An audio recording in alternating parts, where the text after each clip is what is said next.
Ladies and gentlemen, welcome into the Top Rope Renegades. This Week in Wrestling podcast, we are on episode number 20. Episode number 20. Big news. We are now switching our recording dates to Sundays to better help both of us in our personal lives, aka jobs and just life in general, instead of recording on Thursdays when we feel very rushed. So it also allows us to start on a Monday watching Raw, NXT, Dynamite, SmackDown, and any PLEs and pay-per-views that take place over the weekend, and recording on Sunday night and putting it out to you lovely people right then and there on Sunday night or Monday morning whenever you watch. I'm Kurt. That's RK. First things first, always. RK, how are we doing? Oh, we rewind that back a little bit. Say that last part again. RK, how are we doing? Yes, that's my name. Remember my name. Yeah, that was a lot of words that just came out of your mouth. I wasn't really listening, so kudos to you. That might be the most you've ever said in an opening monologue ever. I had a whole spiel I was gonna do too. Honestly, just keep it simple, stupid next time. It works better for you. Adam T Wrestling, you are a bitch. Just saying this. You're getting your 15 minutes of fame here because that's all you seem to want to do. You claim to be a WWE fan, but yet you said SmackDown was mid. And yes, I'm picking one tweet out of a million. Actually, I don't even know if you put a million. Honestly, if you put a million tweets, you've probably only been read 10 times. Figure that one out. So nonetheless, Adam T Wrestling calling SmackDown this week mid. You're just wrong. Honestly, you say, your favorite wrestlers. I don't even. Kurt said some names. They were WWE guys at one point or still are. I don't even care. Honestly, you're a closet AEW fan, and that's cool. If you like mediocre shit, just say it. Stop pretending to be a WWE fan because SmackDown was not mid. So, RK, how are you doing? I'm fine, man. The question was, RK, how are we doing? And then you just gave Adam Wrestling. You just tore him apart. No, this motherfucker wanted his 15 minutes of fame. We are on our way to be the biggest weekly wrestling podcast show on the planet. Yes, sir. If you don't believe me, believe me. We're manifesting this shit. We will be top of the tier. If YouTube stopped taking away fucking views from us. I don't know if insulting YouTube is the way to go when they're already taking views away from us, but I hear you. No, I'll insult them all I want. I'll tell them I'll take our worldwide famous podcast to a different platform. We're famous in other countries, I think, besides the United States and Canada. So, pretty sure we've got viewers. But no, seriously, Adam T Wrestling, you're a bitch. SmackDown was mid, probably best show of the week. We have a lot to dive into this week from all of your weekly shows, from the PLEs that took place this weekend in the WWE, Bash in Berlin, and No Mercy for NXT. We had fantastic matches, storylines progressing, debuts, and all of the good Actually, stuff. Speaking of storylines, Thunder Rosa had something to say about All In. Oh, she said all the main events got all the love, and honestly, one match didn't get the love that it should have gotten, which was Toni Storm versus Mariah May. I agree with her 100%. That match was actually better than a lot of people rated it. She then goes on to say, you all want storylines, long-term storytelling. That's what this had. They worked on it for 2 years. This is probably the longest running story in AEW, and everyone wants to shit on this match. She's like, but I don't think she seems to understand. It's not the actual fans of AEW that want storylines because they can't comprehend storylines. That's why they watch AEW. We wanted the storylines. And honestly, that match of that show was probably one of the top matches of that show because of the storyline. Mm-hmm. It got to a final point. It finished the story. Mariah is the champion.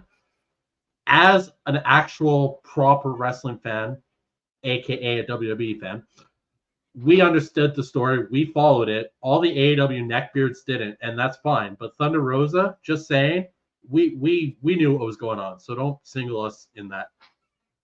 It's your own fans of your own product that didn't like the story because they don't understand it. If you guys are watching this and you want to hear our immediate reaction from AEW All In that took place when we stayed in our last episode, we did kick off the show with an All In recap. You can go check that out on our YouTube page. With that being said, Ethan Page, AEW, What the fuck? This dude is amazing. Fantastic. Everything he does is so fucking good. And he just proved it tonight. We just finished watching No Mercy. Mm-hmm. Fantastic final match. Joe Hendry, megastar. Probably the only wrestler in TNA that can be considered a superstar. The rest are all just wrestlers. But Ethan Page, everything he does is so good. How did AEW not use this guy better? Oh, actually, never mind. I know why. They don't know how to use good talent. No, they don't. So besides all of the fantastic wrestling that took place, we have a bunch of news, rumors, and innuendo to get to. So that'll bring us, of course, to everybody's favorite segment, the news, rumors, and innuendo. Before I read the headlines, I want to try something new here, RK.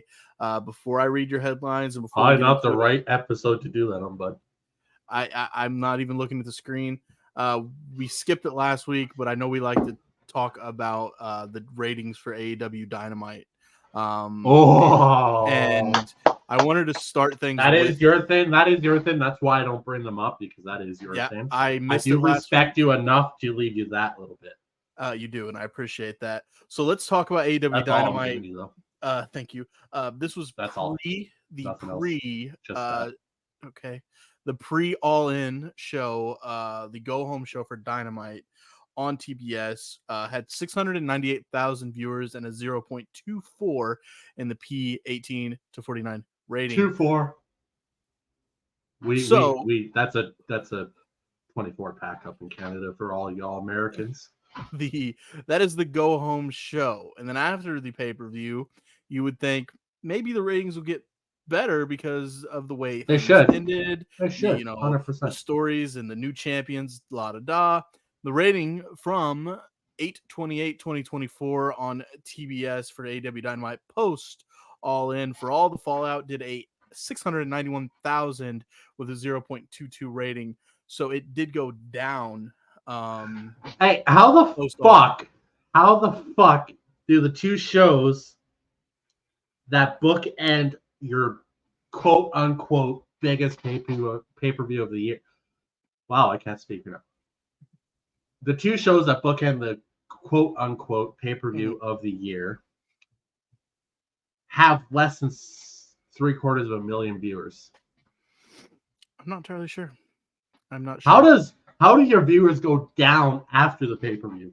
Usually it's the week before that it's a little lower. Then after the pay-per-view, it's like, holy shit, I got to tune into fucking Dynamite, Raw, whatever, to see what the fuck's going on. I wouldn't be like, I got to tune into NXT on Tuesday to see what the fuck is Julia gonna do.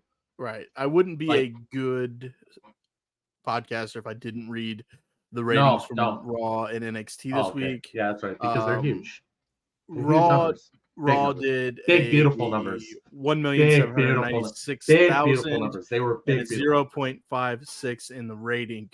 For Raw, NXT is actually down from the week prior with a 615,000 with a 0.17.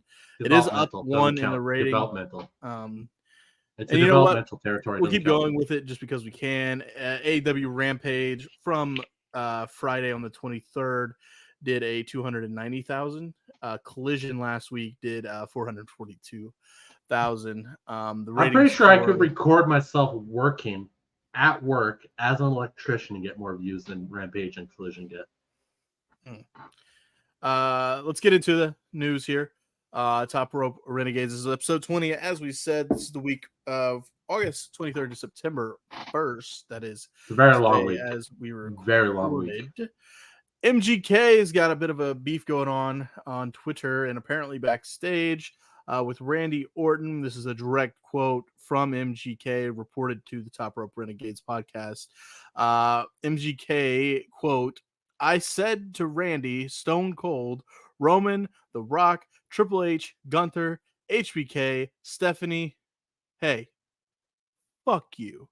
Direct quote from MGK reported to Top Rope Renegades. Mr. McMahon documentary series is set to debut on Netflix September 25th, 2024. No funny business there. That is a legit thing. Yeah, honestly, I was trying to dig up funny shit for this news, and there really wasn't much funny shit happening this week. There's a lot of news, but all of it is actually pretty legit. So I apologize. I was trying really hard. I'm just like, I can't make a joke out of this But shit. that's legit news. Very interesting. Looking forward to watching this documentary series. I'm pumped. Apparently, Honestly, and that's not even. This is no different than people that watch true crime documentaries. I mean, horrible people that did horrible things, but it's entertaining, and that's why they're put out. This documentary is. I got more on it in the news, but this documentary is going to be something. And I guess there is nothing that will be censored. Everything's open on Netflix, so it's on Netflix. Everything's wide open. I'll get into it right now before you continue on there. Let me just pull it up. I'm gonna have to go down. So So WWE does not have a production credit on Netflix's new documentary on Mr. McMahon, which is done by the director of the Tiger King. So even right off the hop, you're like, ooh, okay. I never watched Tiger King, by the way. Never watched it. I haven't either, but I mean, it got rave reviews. It's just, I didn't find anything interesting. Wasn't it COVID time? Everybody watched it during COVID. That was the show. I think I was watching like Supernatural or something. I was working anyway. So was I. So it's actually where I built my company, was during COVID. But anyways, nonetheless, they originally were involved with it, but when all the allegations came out against Mr. McMahon, they just completely dropped off the project, and this guy continued on with it. And so it originally started before the Janelle Grant allegations against Mr. McMahon, and then it finished up with it. So it's going to be kind of I would imagine they probably restructure. I would hope they restructure in a way where like the first half is like, because it's a series, so it's going to be multiple episodes. The first half is like him building WWE to what it is now, all that shit. And then the second half is all the allegations against him. I would imagine. I don't know. I'm not a director. I sit here talking to you guys about wrestling, so that shows you how much, I have done with my life. But nonetheless. Yeah, interesting. I'm looking forward to watching it. Jim Ross says on his podcast that he has recently recorded an interview for Dark Side of the Ring. The Mick Foley episode will be coming to Dark Side of the Ring. That is going to be an interesting watch. Yeah, no, I that one caught me off guard because I was like, the Dark Side of the Ring, because the Dark Side of the Ring usually tries to expose, and there's been multiple people who said that they're a bit of they stretch the truth on some shit, but they've had some really entertaining episodes, like the plane ride from hell. If you haven't seen that episode of Dark Side of the Ring, watch that. Some crazy shit went on that plane ride. But nonetheless, it's been criticized for its accuracy. But nonetheless, I'm like going, Mick Foley has a Dark Side of the Ring. I'm intrigued. Yeah, intrigued to watch it as well. Those are the headlines here for Top Rope Renegades. But as we said, and RK said, a lot of news to get into this week. So handing over the reins here. RK, take it away. What do you got? I'm not even kidding about a lot of news. Normally when I go through all my sources, I'm like, nope, this is boring. Nope, this is boring. Everything was like, oh no, this is interesting. This is interesting. I'm like, holy fuck. But it is like a week and a half of news, so bear with me. But this is why we're here. The news is actually my favorite segment, just because I love the gossip. I love the rumors. I love the innuendo. I truly do. Sorry, I've had a few tonight, and they're just kicking in now, so just bear with me. On the Keeping It 100 podcast, Conan pushed back on the rumor that Disco Inferno heard about House of Black being a pain in the ass to deal with backstage in AEW. Conan believes the group is like everybody else on that roster that's wondering why AEW doesn't do more with them. Conan says a lot of wrestlers in the company now think along the lines of, I don't even ask questions. I don't care anymore. Just pay me. Interesting. I mean, I'm sure Conan has some personal ties to the back with like Roosh and Hechicero and all those guys. Conan's a legend in the industry. There's actually a crazy story that Bruce Pritchard tells about how Conan called him one time and he was running under a different name at the time and he didn't know it was Conan, so he told him to send in tapes, but it was like the legend Conan from WCW. It's a funny story. Check it out, from Bruce Pritchard and Conrad Thompson. But nonetheless, that's kind of wild. If that's truly the sentiments of the backstage talent right now in AEW, because we see it on a weekly basis. It's like the same 10 guys every fucking week that are out there, guys and girls, right? It's like they have such a large roster, but you don't see them on Dynamite, which is their flagship show. They show up on Ring of Honor or Collision or Rampage, which nobody really fucking watches. I mean, Ring of Honor, I think their last taping, they had like, I'm not even shitting you, like 800 people there, maybe. Mm-hmm. They have this huge roster. They're handing out all this money, but they only use like a fraction of that roster on TV, especially on the flagship show. That's a problem, don't you think? Yeah. I mean, if Tony's going to pay, why would you care, right? But some of the wrestlers, like the younger talent, would be like, fuck, how am I going to get synced, right? Right. This is where I want you to. I never know with you because I figure I'll start talking and you'll cut me off because it's been the mood all night. Mr. Heel. Okay, fuck you. Okay, he's a heel. Jim Cornette. Love him or hate him, that dude is a legend in the wrestling industry. He's entertaining. Yeah. Dave Meltzer being Dave Meltzer. He claims that WWE's decision to book a holiday tour house show on the same date and in the same city as AEW's World End pay-per-view in December is essentially bragging rights and nothing more. Yeah, no shit. They're going, we'll book a house show on the same night in the same city as your pay-per-view and probably draw more fans. World's End was actually reported as kind of a failure last year. It was. So remember that devil storyline? Yeah. I'm intrigued to see what that ends up being and looking like from a. I swear to God, if WWE pulls more numbers to a house show than a pay-per-view, where is this at? No fucking clue. I don't dig that deep into my news, dude. Well, I was wondering in my head if they're in the New York area like they were last year for World's End, and WWE books Madison Square Garden, they're pulling more people. You know, so keep talking for a second. It's interesting. Just see where World's End's at. If it's in the New York area, you know, it's like okay, they're going Madison Square Garden. I think they're going to pull Orlando, Florida. Interesting. December 28th. Interesting.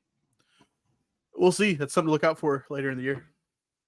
That's still wild. That W was like, hey, fuck you. We're going to book a house show. We can do what we want. Yeah. And Dave Meltzer is making this out like it's a big fucking, like, oh, it's just bragging rights. Yeah, no shit, it's bragging rights. That's not even, that's obvious. No. They're just going, we're going to do better on a house show than you guys can do on a pay-per-view. Dave Meltzer's trying to make just a story. He just wants something. Just the clicks. That's all he wants. It's Dave. Anything to stir up a little drama.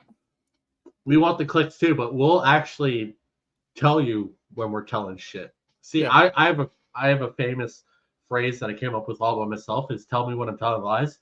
Yeah. But I will tell you when I'm talking shit, and I'll tell you when I'm telling you the truth. Right now, I'm just talking shit. This is just news, rumors, and innuendo. I don't claim this to be fact. I just think it's hilarious. Except for the direct quote we did get from MGK. Oh, MGK, 100%, buddy. Come at us, because you said that shit. Word for word. We didn't mince any words there. He said it. Randy, Stone Cold, Roman, The Rock, Trip. I think I left out some names just because I didn't have a long enough list. Yeah, like that's fair. It's only so much can fit in there. I didn't like shorten it down, but there were other names in there. I think he said JBL, Batista. He was just calling everybody. See, he was backstage just going, "Hey, fuck you" to everybody. Because he's that guy. Yep. It's MGK. I honestly, have you ever heard of WRKD Wrestling? Nope. I have some news from them this week. I don't know who they are, but they popped up in my feeds. And I'm like, hey, they're probably spreading rumors, but let's go with it because that's what we're here for. WRKD Wrestling indicates that WWE is currently planning to book CM Punk versus Seth Rollins at WrestleMania 41. WRKD also says The Rock versus Cody Rhodes is more likely to happen at WrestleMania 41, with The Rock versus Roman Reigns taking place at WrestleMania 42. That makes sense. I feel like this is, it does make sense, 100%. Like any idiot that knows anything about anything can put two and two together and kind of figure that one out.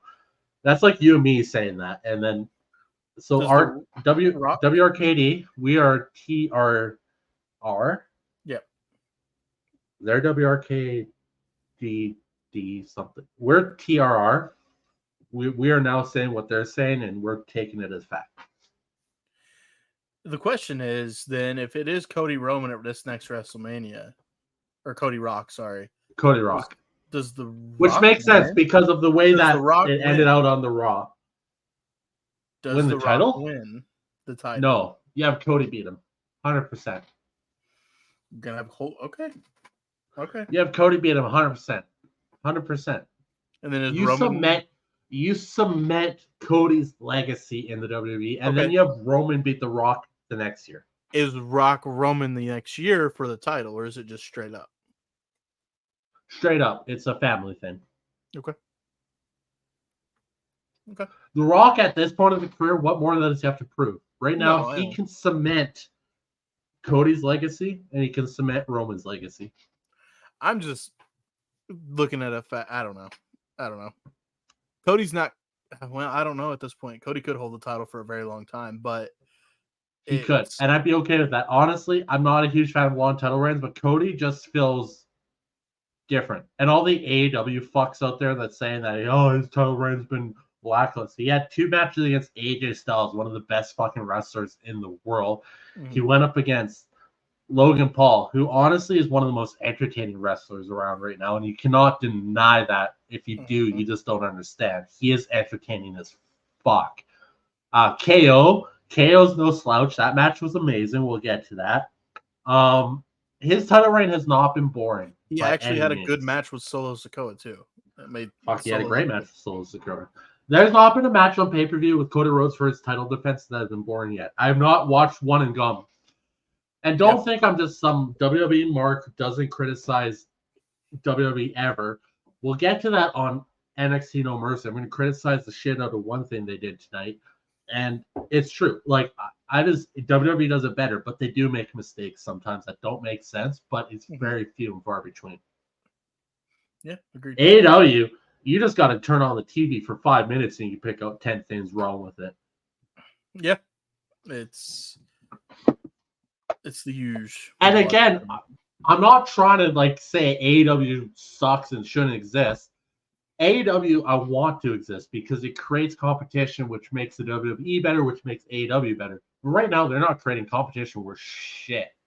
They really aren't. No, there is. It's not a competition.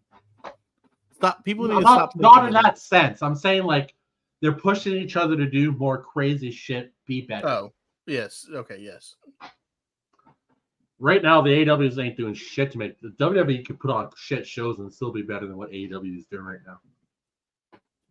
Half of All In didn't fucking matter. They could have cut out the first half of All In, and their pay-per-view would have been a banner with the final 4 matches. But they had the first 4 matches, which just balances out to a meh. Yeah, that's what you said last week. It's true. The first half, blow me. I could have fallen asleep, not missed the thing, wouldn't have mattered. Second half, absolutely amazing. People are shitting on the Britt Baker Mercedes Moné match. It wasn't great, but I was there for it because the rivalry was there. I like the dynamic that they're going for that match, and Britt Baker's amazing. So,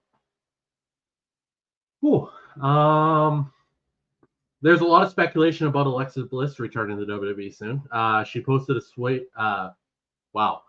She posted a Taylor Swift. Wow, I'm off of it tonight. I lost where it was. Lock in. I'm working on it, man. This is not good. Should we be recording right now? I don't know. Soon after she posted Taylor Swift. So, okay, let me start over from the start. I'm sorry, people. I know you expect the best from us, but sometimes you get this arcade, which is once every 20 episodes. So tune in for episode 40, and then 60, and then 80, then 100. You know why I'm saying those numbers? Because we're going all the way. We ain't stopping. Me and Kurt, we're going to be 80 talking about this shit. We'll be on episode 965. How AEW and Tony Khan will be dead by then. But no, he's not. He's probably about our age. Tony Khan's probably about my age, I would say. How old is Tony Khan? Anyways, not your age. What are you doing? What are you doing? Get to the news.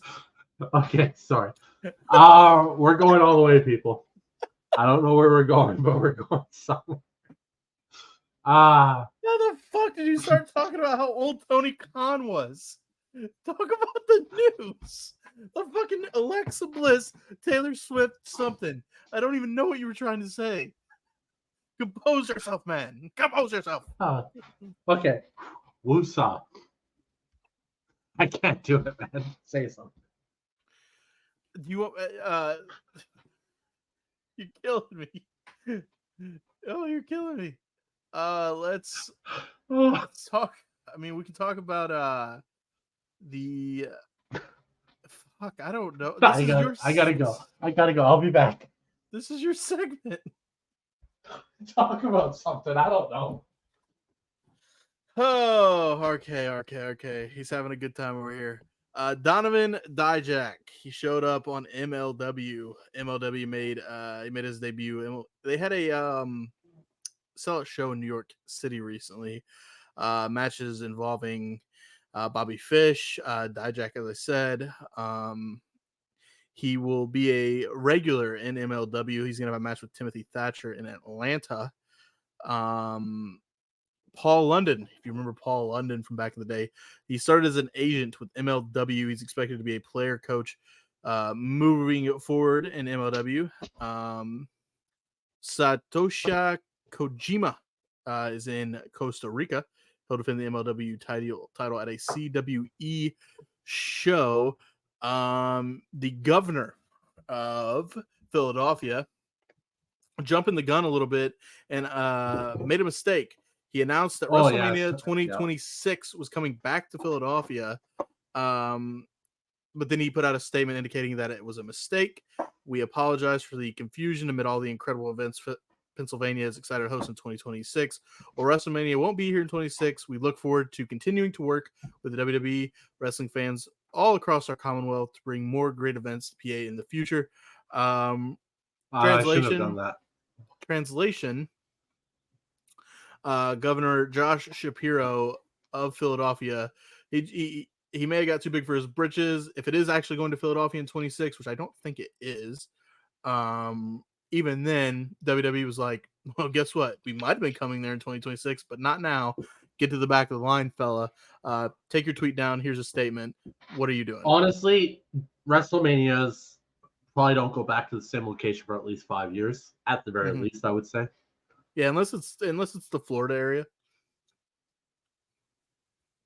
Well, there's a lot of areas in Florida. Well, I think they did the Orlando, Miami, Tampa, and Orlando. There's Miami. They haven't done Orlando pay-per-view there, WrestleMania there. I don't think, but do they have a stadium big enough in Orlando? I don't think so. The Magic play in an arena, but it's not big enough for WrestleMania. They're not playing there, but they have done Tampa and Miami, Jacksonville, I think, as well. Yeah, you think they're ever going to book Jacksonville Stadium? Did you just hear the words that just came out of your mouth there? You're talking about me about words coming out of my mouth? You're talking about me right now about words coming out of my mouth. You just said WWE has never done Jacksonville, and I guarantee you they never are. No, Tony Khan's father owns that stadium. Yeah, they won't. Wouldn't that be wild, though? It's in Jacksonville. Tony's dad comes to him and he's like, "You're not gonna like this, but WWE's paying a lot. We're paying a lot of money. WWE's gonna come and do the show here." Why would you do that, Dad? Money. What do you mean? You're not making me any. Anyway, dude, I gotta pay for your bills somehow, man. Exactly. Are you back? Jesus. Are you composed? You ready to keep it rolling? I had another double, so we're good. Steiner math. It's Steiner math. 100% of the time, it works out 80% of the time. Fair enough. Carry on. Okay. You ever see that clip where Braun Breaker's like 100% of the time we always succeed in this thing, and then Tiffany, Zelina, and some other chick that's not in WWE anymore is like, "Are you trying to do Steiner math right now?" And he's like, "I did see." No, my name's Breaker. Anyways, nonetheless. Alexa Bliss. There's a lot of speculation about Alexa Bliss returning to WWE soon. She posted a Taylor Swift GIF on social media with the caption, "Are you ready for it?" No. Dude, I drink like once every 5 years. You just caught me on the one night. Twirl this. I still want it. We got to go. Did we record what that was about? I might have to go back and find it, but yes, I think we did. We did talk about it on the show. Alexa Bliss, please come back. Yes. I hope so. I want her Alexa, back. stop. Yeah. See, at least there's nobody named Siri and fucking shut up, Siri. In Wait, WWE. that reminds me. Keep going. I gotta mute my mic. What the fuck? All right, cool. Back to more WRKD news. I honestly don't know who these guys are, so I'm just gonna say TRR also says. No, I already said that. Wow. Okay, I'm really messed up right now. Okay, I'm gonna dial in. We got this. I already said the Rock Roman news. Okay, cool. Yes. According to the Wrestling Observer newsletter, which is Dave Meltzer and Brian Alvarez, just a reminder of those two douchebags. The idea behind the MJF versus Will Ospreay feud is to elevate the AEW American International Championship to a strong number 2 men's belt. So, what about the TNT title? No, that's the 3rd belt. Okay. Or the 4th. I don't know. They're big. They're shiny. There's a lot of them. I didn't win one. So,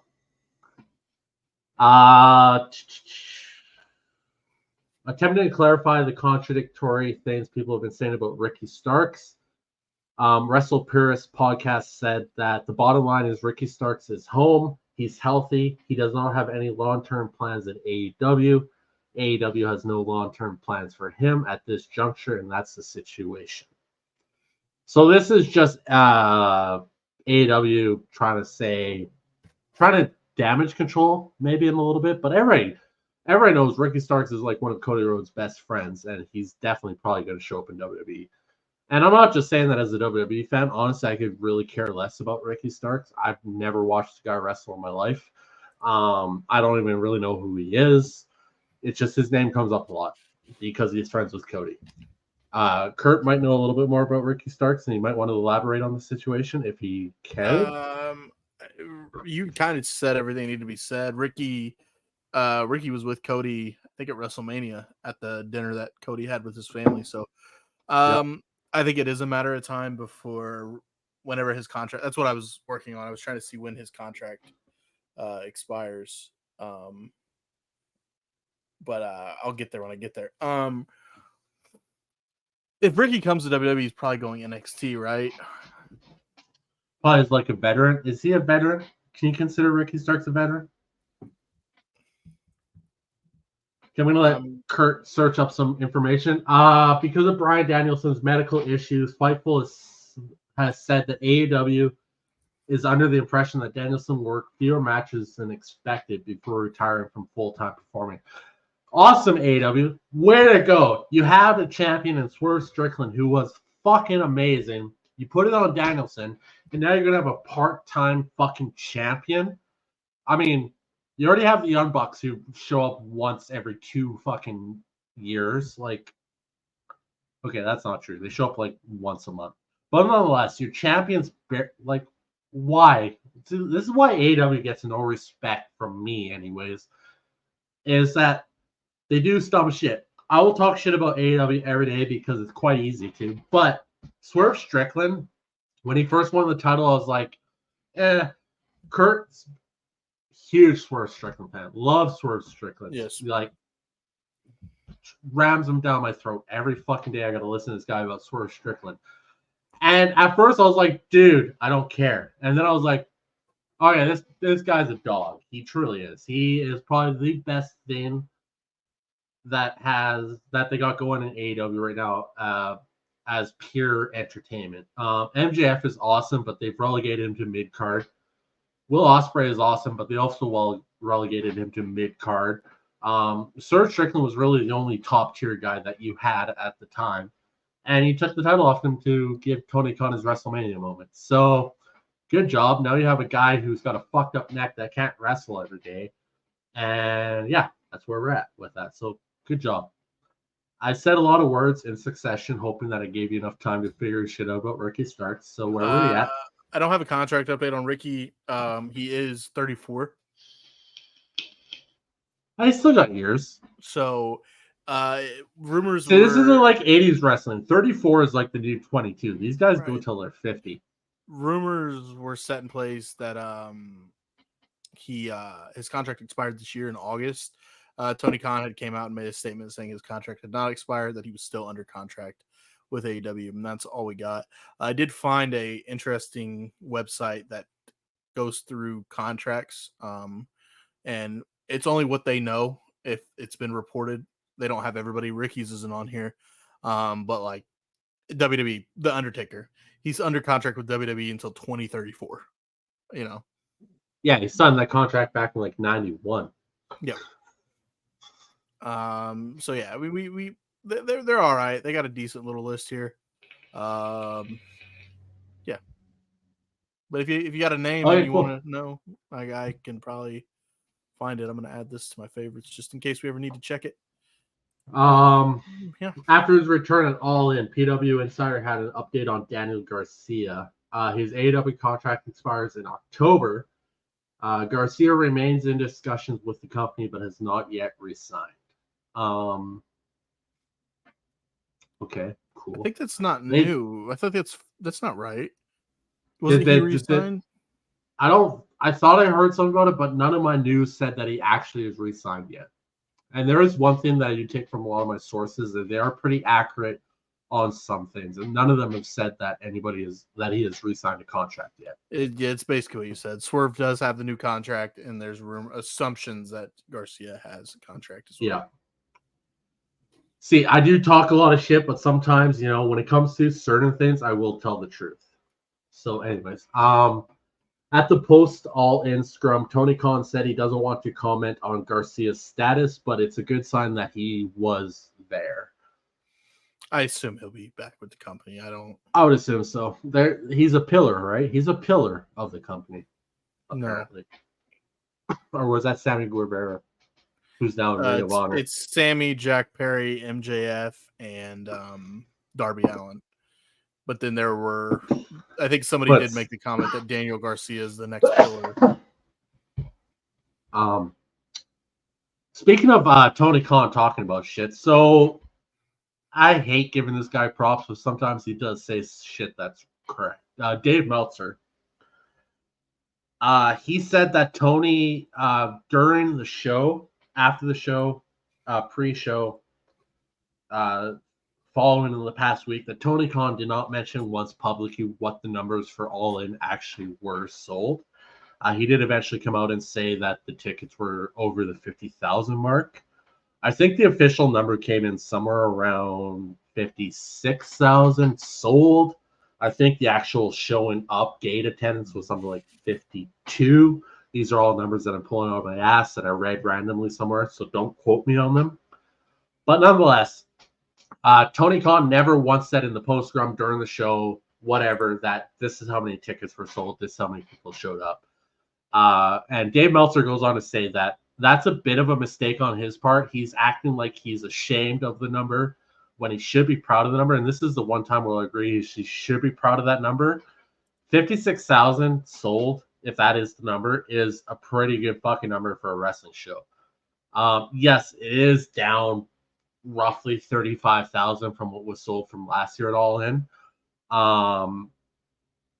It's still a lot of tickets sold for a wrestling show. It's still a number that you shouldn't be ashamed of by any means. Take it as hey, your numbers are down.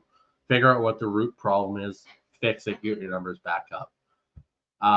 Dave Meltzer goes on to say WWE hasn't done Wembley since like 93 for a reason. They do big shows for once in a while, get the hype up. They show up.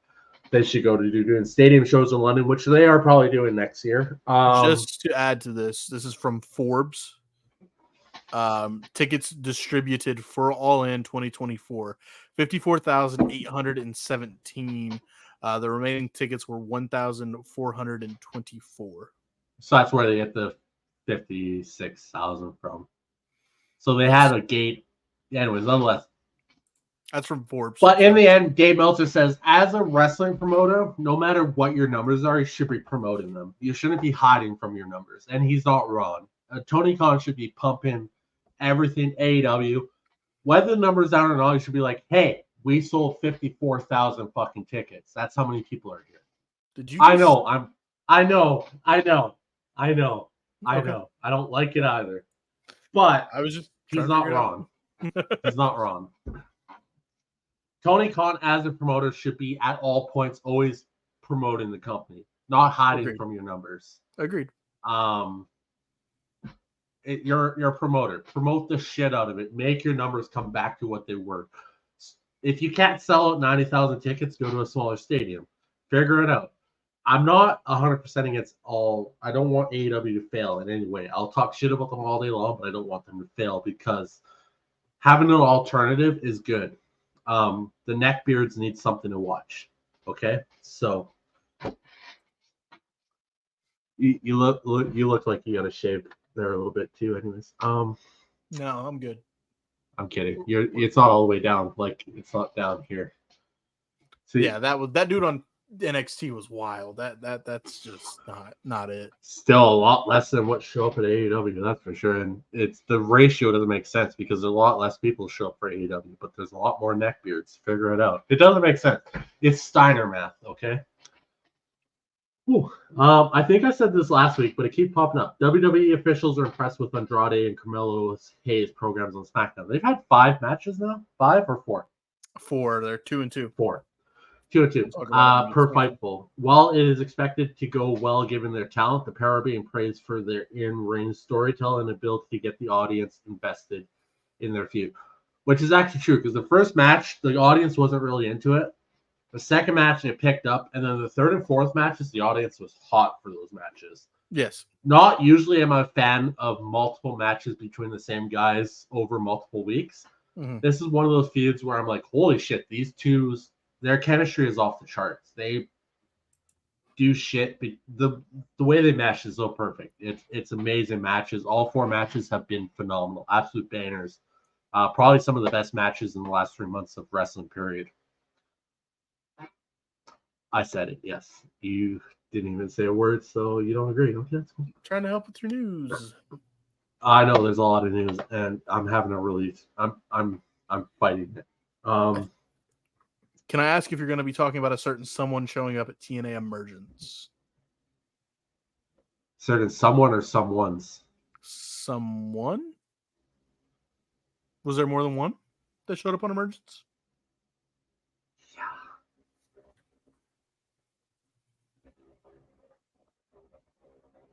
I believe in Joe Hendry. On TNA Emergence? I believe in the Hardys. That's not showing up. They're on TNA. Well, yeah, but they showed up with Joe Hendry. They were on their weekly show on Thursday. And then they did the delete. Yeah, they did the thing. They did the thing. I'm gonna let you carry on, but once you get to that, they did each one of their own gimmicks together. It was amazing. Yes, JBL showed up on TNA. He whispered something in Nick Nemeth's ear. Interesting. Everyone's wondering what's going on with JBL. What's he doing? Is he going to business for himself? And he replied with, "Yeah, no, I'm just recruiting for Triple H." Where else did he show up before TNA Emergence? AAA. AAA, yes, that's what it was. That was where Alberto was, yeah. Alberto Del Rio. That's where Alberto Del Rio won the title from Nick Nemeth. So I did jump a little bit there, but we're not going to really talk about Emergence. But I did want to do a quick little. Here's what happened at Emergence. We're not. A lot of shit happened at Emergence actually. TNA World Championship was on the line. 1 hour Iron Man match. Nick Nemeth defeated Josh Alexander 3 falls to 2. The Systems, Brian Edwards, Eddie Edwards, JDC, and Moose defeated the team of Joe Hendry, Jeff Hardy, Matt Hardy, and Mike Santana. Moose will be challenging Nick Nemeth for the TNA Wrestling World Heavyweight Championship. ABC's Austin Ace and Chris Bay defeated AJ Francis and KC Navarro. Apparently, KC Navarro took the place of the injured. Why am I spacing his name? Rich Swann. We have Jordan Grace and Spitfire defeated Ash by Elegance and Alicia Edwards. Midway through the matchup, Alicia Edwards was taken to the back for medical attention She never returned to the ring. Apparently, it was a legit injury in that one. Steve Macklin defeated Eric Young. We had the X Division Championship. As we said, we just got done watching NXT's No Mercy. Zachary Wentz is the TNA X Division Don't you mean champion. Carter Nash? Sorry. He is the new Ultimate X. He's the X Division champion, defeating Riley Osborne, Jason Hotch, Hammerstone, Laredo Kid, and the former champion Mike Bailey. So an NXT star and Riley Osborne was there at Emergence competing with his wife now. Blair Davenport was also backstage at the TNA show. And then there was a couple countdown shows. PCO defeating Matt Cardona's mystery opponent, which was Mahabali Sharir. Don't know much about them or who that is. That's about it from TNA Emergence. Frankie Kazarian in the opening match on the countdown show defeated Kushida, though. Kushida was there on TNA. Which that should be I don't know if that's a countdown match. Kazarian and Kushida? It's a pretty big match. Interesting enough. And we have not watched Capital Collision yet. We will. We will. I'm maybe throw it on while this is uploading after this. We'll see. So we won't talk about the results of that just so because we don't know. I don't know what happened at Capital Collision. I haven't looked into it. It's one of those things that don't pop up on my Facebook or Instagram feed. So thank God. Yeah, that is. New Japan stuff does not really. The only thing I ever saw was the Moxley one when he won because AEW, of course, posted that front and center. So there's what happened at TNA Emergence on Friday, but we weren't going to get into it. So there's your results. There's what happened. And JBL, all right, cool. Yeah, awesome. JBL, he's recruiting for Triple H. Yeah, that's awesome.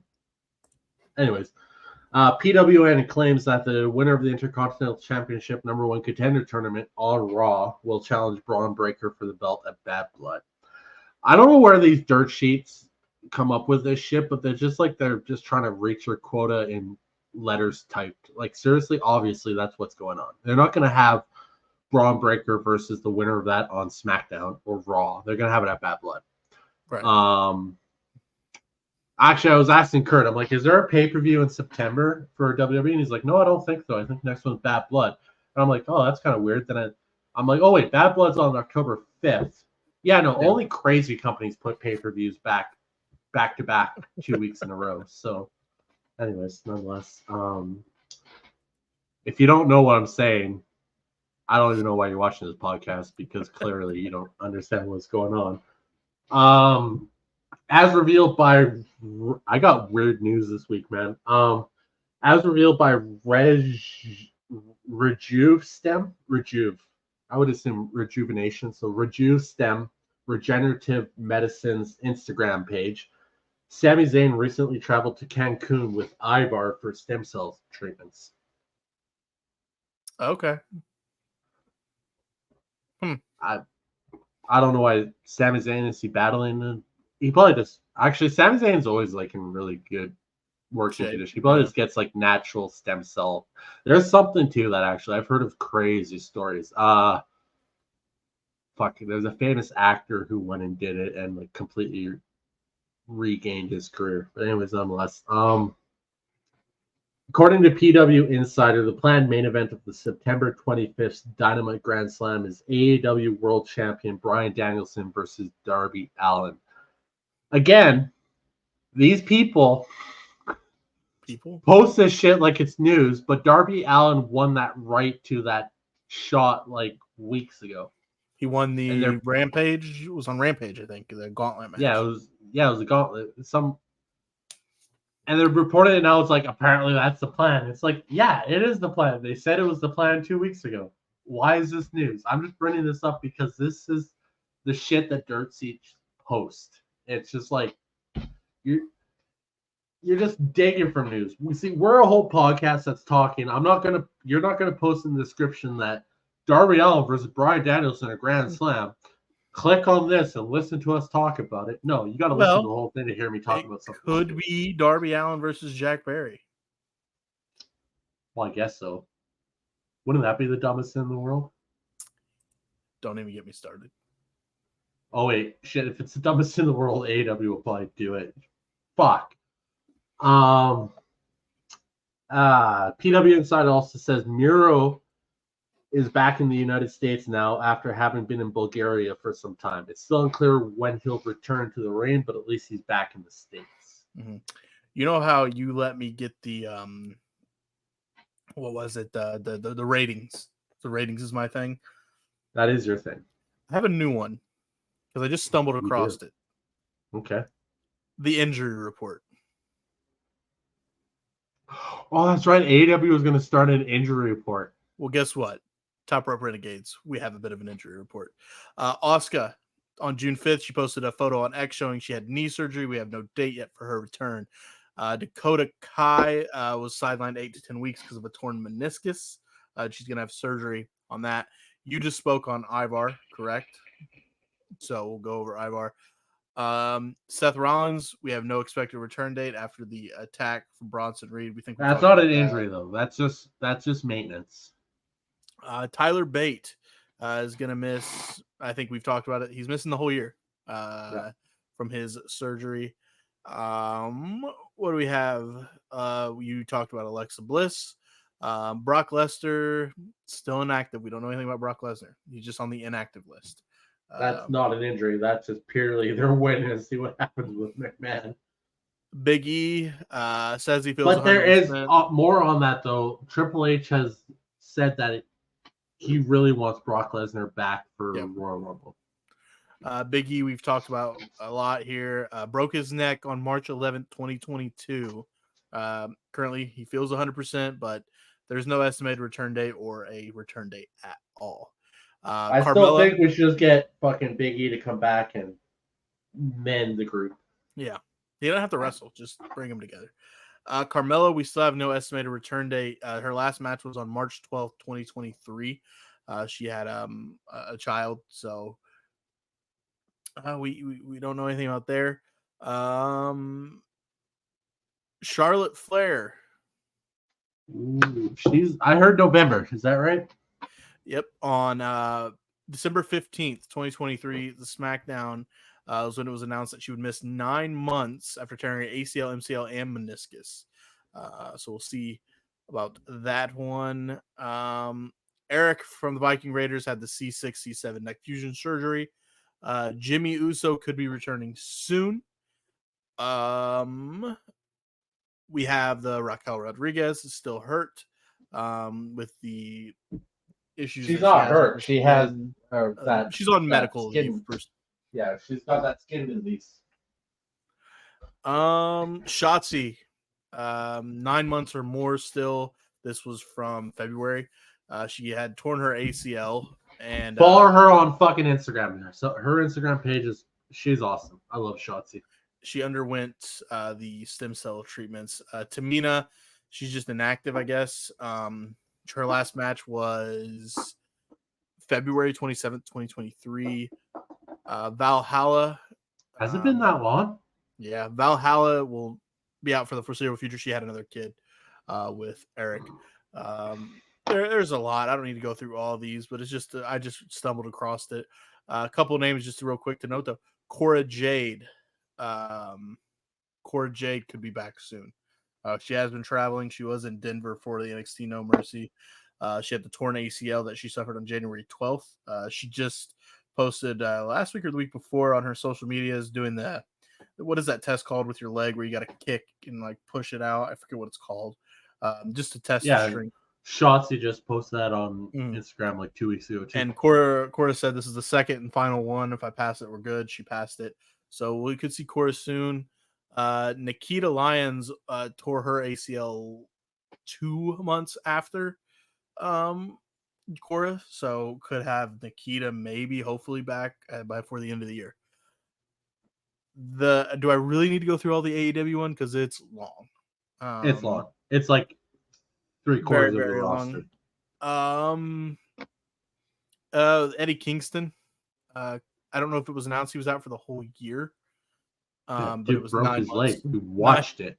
9 months or more. Jay White could be back soon. Yeah, there was talks that he was going to be in the Casino Gauntlet match at All In, but he wasn't medically cleared in time. This report was from was that January, February, March, April 28th. This was Julia Hart. We haven't seen Dude, Julia. am I gonna have to make a graphic for your injury report every week now? This is long. No, I'm not gonna keep going here. I need to just pick out specific names. Like Julia Hart, we have no estimated return date. Keith Lee, still no estimated return date. The big one, Kenny Omega underwent surgery. When was that? In May. May 11th. For diverticulitis. I follow that one. I know the exact dates because Kenny Omega is probably the best wrestler. Right. Period. They need Kenny Omega back. Ever. I'm not even saying currently. I'm saying ever. I have not seen a bad Kenny Omega match. Have you? No. I think you mentioned Kota Ibushi last week. That I did want to come back when Kenny. He will come back when Kenny Omega comes back. We didn't report on this one. Matt Sydal, former Evan Bourne. He right foot injury. He had a surgery on it. Procedure would have to break and refuse 3 bones to set his toes into the joints of his foot. That was on June 14th. So he's out for an extended period of time to heal the foot. You just talked about Miro. I love that they have on this list Penelope Ford inactive. That's all it says. No other big names. 9/10 of AEW's roster is inactive. What are you talking about? This is how dumb this one is. Samoa Joe's out indefinitely after being driven through a wall with a forklift by Chris Jericho. They actually posted that as an injury? The injury is undisclosed and there is no estimated return date. No shit. He's shooting a fucking TV show right now. Why is that? This is bullshit. What the fuck is that shit? They're actually trying to play that off as kayfabe? Fuck off. Can you guess what website this is? Fucking Fightful, 100%. Fightful. I did want to talk about Sky Blue. We mentioned she has. Did Sean Ross Sapp personally vet that piece of information? Sky Blue broke an ankle. She broke her ankle in July. Went through surgery. We have no timetable on that one. The interesting one is Tay Mello, Sammy Guevara's wife. She gave birth. She's been training. No timetable still, I guess. If there's any names you haven't seen in a while and you care to know about, I mean, they might be on here. This is a big one for you because you're a big fan. Vikingo. Oh, yeah. He had his injury February 17th. Yep. There was fears that it was ligament damage, but it has been announced in a media post on this was a couple weeks ago, actually, August 21st, that Vikingo will be. He has 2 events scheduled in October. Nice. That dude's a dog. Other than that, I don't really have anything else on this. It's just something I saw just to go through. And so, like, you scroll through a page. WWE, I was scrolling for a second, and they split it up to make it seem longer from NXT, SmackDown, and Raw.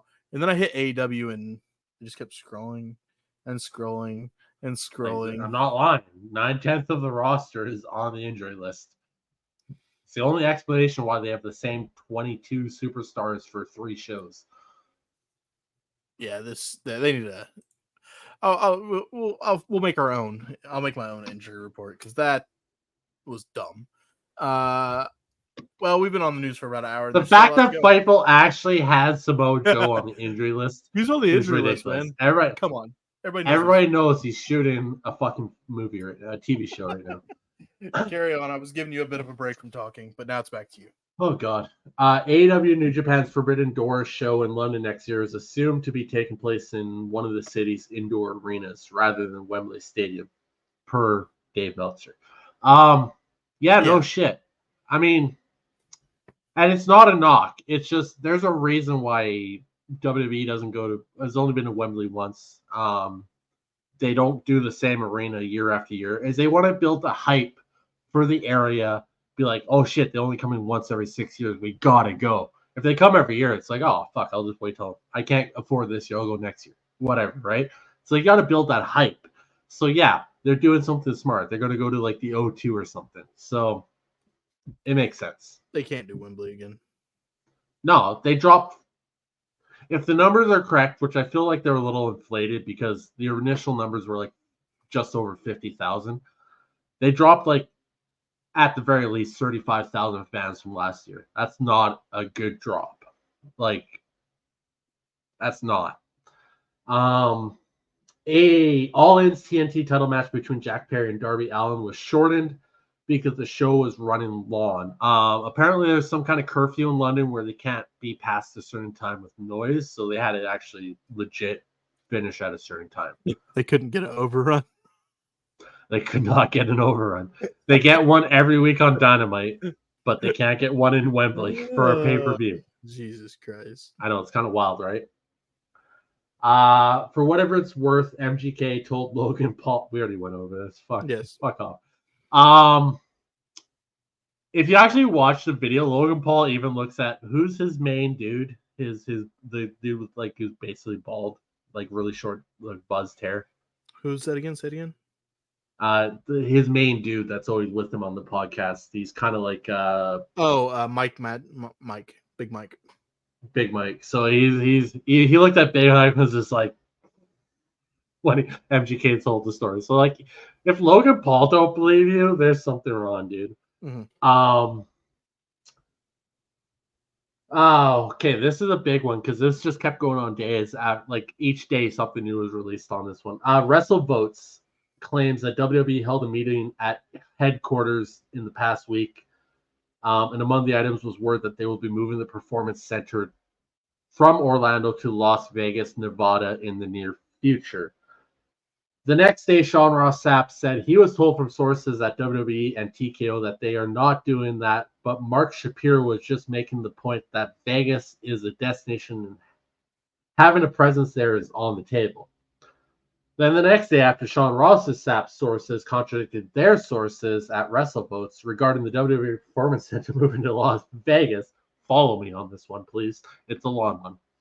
WrestleVotes followed up and was told their source is still confident in our initial reports about Vegas, but noted that the move won't be an overnight thing and could take some time. You brought up the fact like they'd probably have to build a fucking arena for that. Right. Then at the most previous event at UFC Apex, Dana White was asked about the whole thing, and Dana White replied with, "That's none of my business. I know nothing about it. It's none of my business. We'll let WWE talk about their business." Yeah, like, who the fuck would ask Dana White? Dana White is just the promoter for fucking TK for UFC. He's not even the owner of it anymore. Yeah, he's not even the owner of it. Like TKO, he's just the promoter. Why the fuck would you know what WWE is doing? So, anyways, and then. Fuck, this goes on days after days because everybody's just contradicting each other. So who the fuck knows what's going on at this point? But this is what dirt sheets do. They just release shit and then they argue about it. Mm-hmm. One of the key people in WWE told Dave Meltzer, I want to know who the key person is because Triple H should fire him. Yes. For talking to Meltzer. But nonetheless, it's true that there will be a WWE Performance Center in Las Vegas, but that doesn't necessarily mean the concept will be dropped in Orlando. In other words, the end result might be 2 WWE Performance Centers, with Meltzer adding that almost nobody in Orlando knows what's going on. No, what that means is nobody in Orlando wants to tell you what's going on because you're a fucking hack. It's true. Your source in WWE that's giving you this information needs to be fired if you actually have a source in WWE, Dave. Like, seriously, what the fuck is this shit? So, I don't know. At some point, there might or might not be a performance center in Las Vegas. Who the fuck knows at this point? Everybody's arguing. Sean Ross Sapp, WrestleVotes, One, Wrestling Observer. They're all in on it because they're like, oh, this is news. We got to talk about it. We don't know what's actually going on, but we're going to talk shit about it. Typical bullshit. Fuck. I'm coming near the end of the news finally. Fuck, we're at 1 hour and 5 already. Okay. This is a super show, people. We got a lot of shit to go through. No kidding. The trend of WWE premium live events with fewer matches, which has been criticized by AEW marks, but praised by actual wrestling fans that know what wrestling is about. The 5 matches per pay-per-view actually makes way more sense because you don't get bored. And that's not even saying it in a bad way, but you get fatigued. Like, what was that 13 match fucking card that was just too Forbidden long? Door. Forbidden Door, too long. And the final matches were the bangers, and I was at that point I was just worn out. It's just like I don't need that much wrestling. I really don't. Agreed. So the 5 matches is perfect, and I agree with this 100%. So they're going to keep up with that. They like it. It's got a good metric. Everything's going well. It lets them focus on 5 good matches instead of trying to put on quality over quantity is what it is. And when this news came out and we talked about it, I think we both agreed that yes, keep it this way except for your big pay-per-views. 100%. Mania, SummerSlam, Rumble, Royal Rumble. maybe. Yeah, and Survivor Series last year was shorter. It was. And well, I mean, that's actually Survivor Series is probably where you and I actually really started watching together. That is because I was like the time when I was like, it's happening. You're like, I don't think it is. I'm like, it's happening, dude. It's happening. Yeah, that was kind of the start of that was Survivor Series. I think that was like the first podcast was born.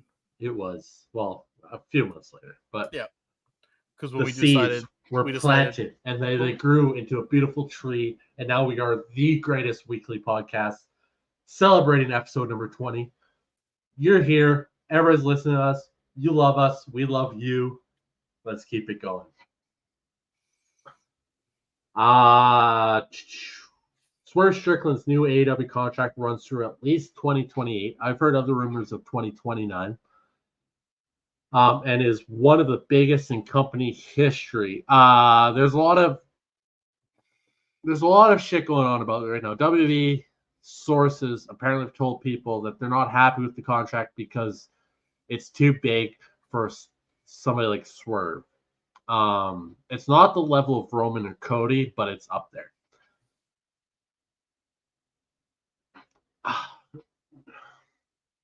You good?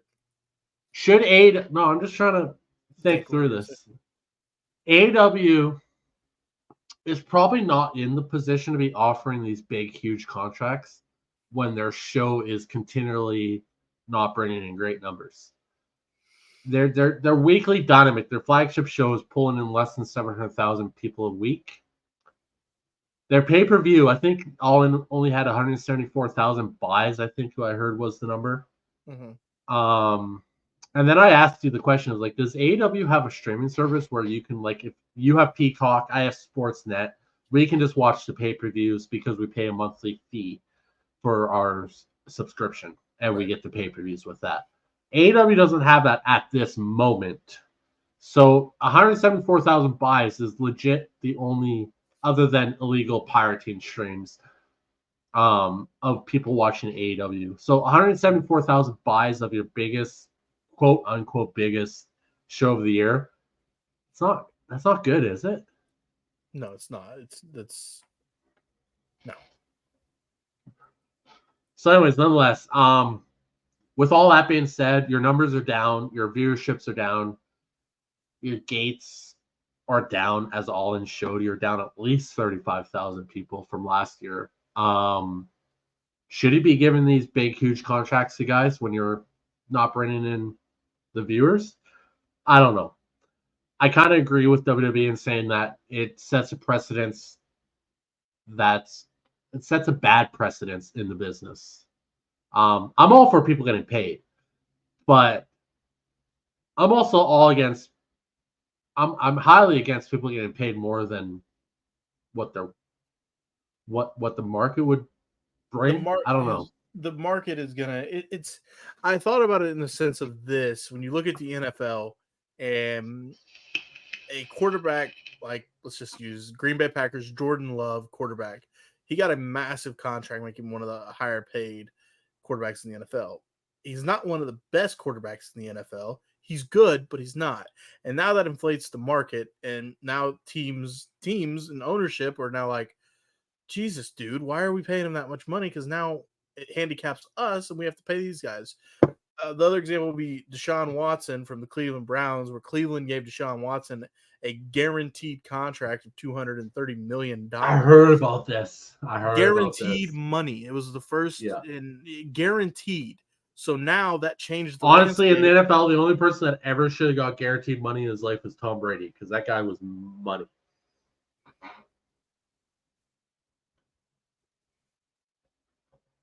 Continue on. Fuck I Tom just made Kurt's head explode. Fuck Tom Brady.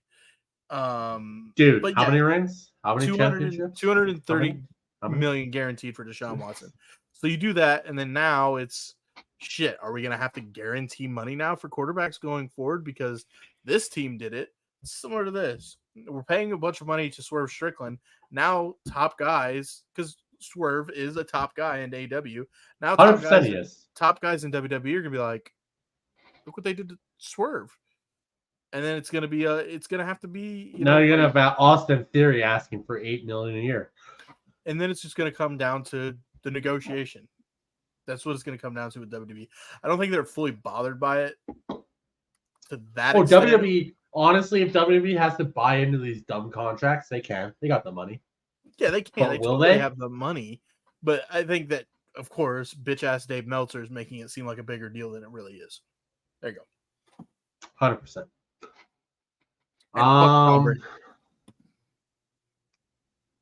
He's a cheater. Okay. He cheated. He's a cheater. Deflategate.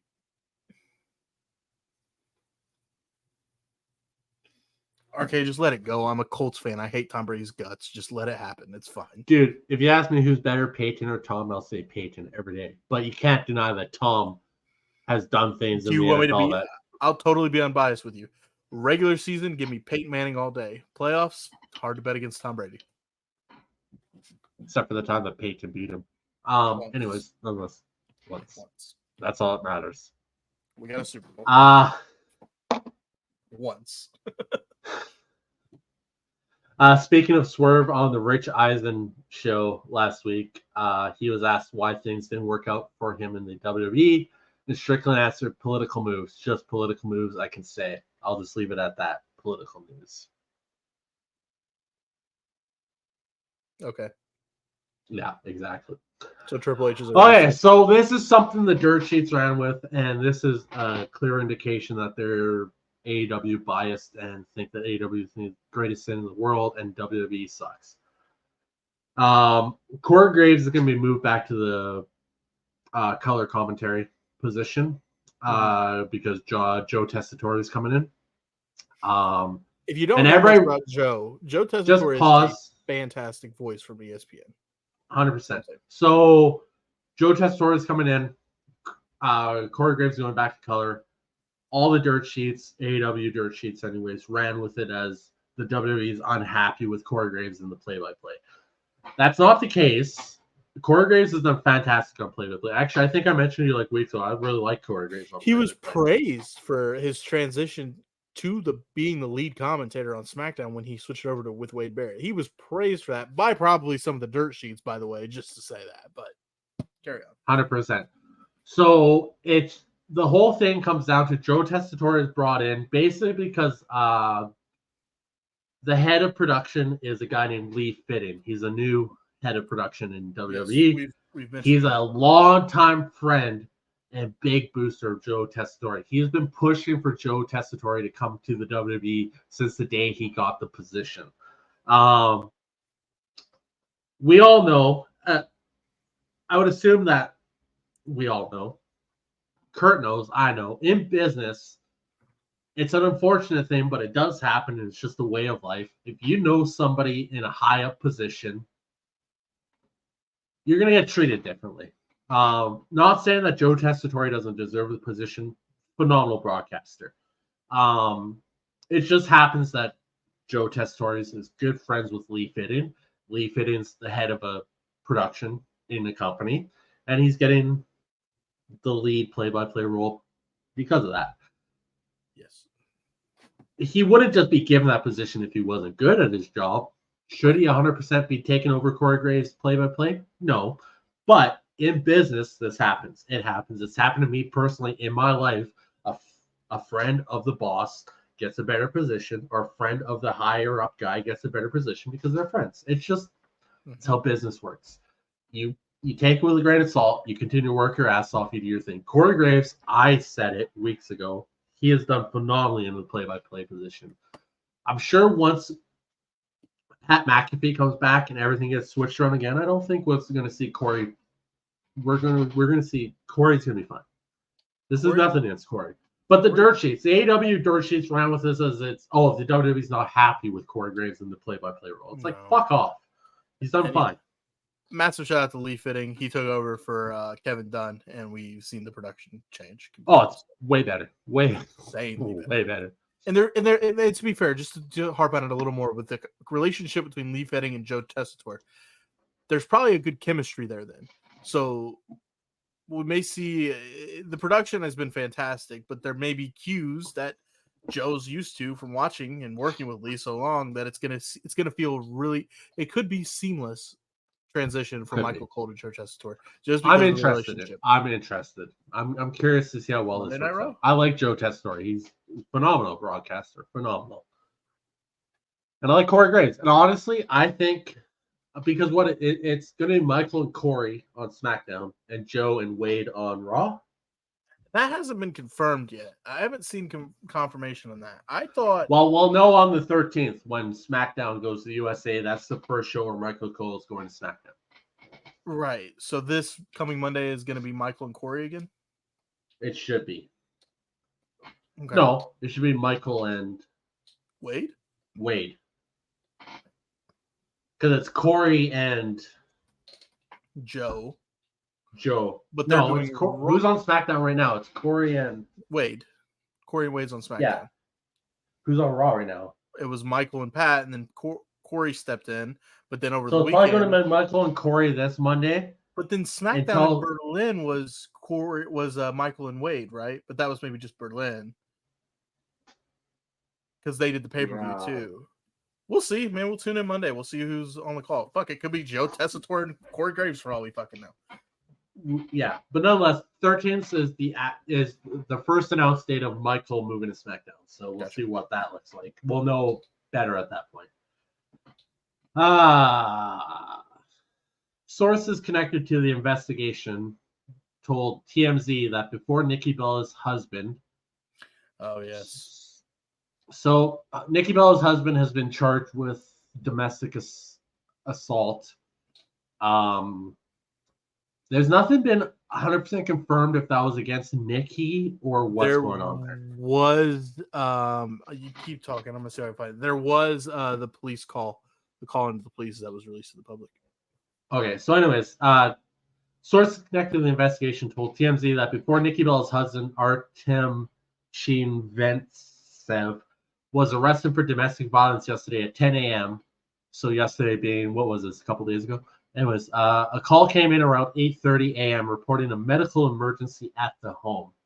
However, someone from the house called 911 again to cancel the request, which is why paramedics and fire department didn't show up to the home at that time. Kurt's going to look up some information. We're going to take a quick break, and we'll be right back. Sounds good to me. Quick. All right, perfect. Sorry, I'm going to stop him. It was a bathroom break. I had a few beverages this evening, but nonetheless, I'm working through it. We did take that pause for bathroom break and also let Kurt dig up a little information on this Nikki Bella situation. So, as stated, the original call was from Artem. I can't say his last name. Shinventsev. The call to 911 was from him, stating that his wife had thrown shoes at him. TMZ had obtained the dispatch call. Okay, I'm sorry, but I've definitely had a shoe thrown at me before. Anyways, the dispatcher says initially it came in as requesting medical, but now he is stating he got into an argument with his wife, and his wife threw shoes at him. There's a child on scene, medical en route. There is an active 415 disturbing the peace in the background responsible. TMZ reported that Artem called the paramedics off, which is reflected by the dispatcher who says RP is stating no medical is needed now. There was a child at the home, and the wife has the child, was reported in the dispatcher notes. At the time of the call, they were physically separated from each other. Cops did show up an hour later, saw visible injuries of the alleged victim, and arrested Artem for felony corporal injury to a spouse. And then, as reported, Nikki's representative said her client was asking for privacy for her family. Fucked up, man. Here's the details per TMZ. I don't know how much you care about TMZ or what TMZ is reporting, but there's what I got for you. I mean, that is like their whole job, so It is. It is.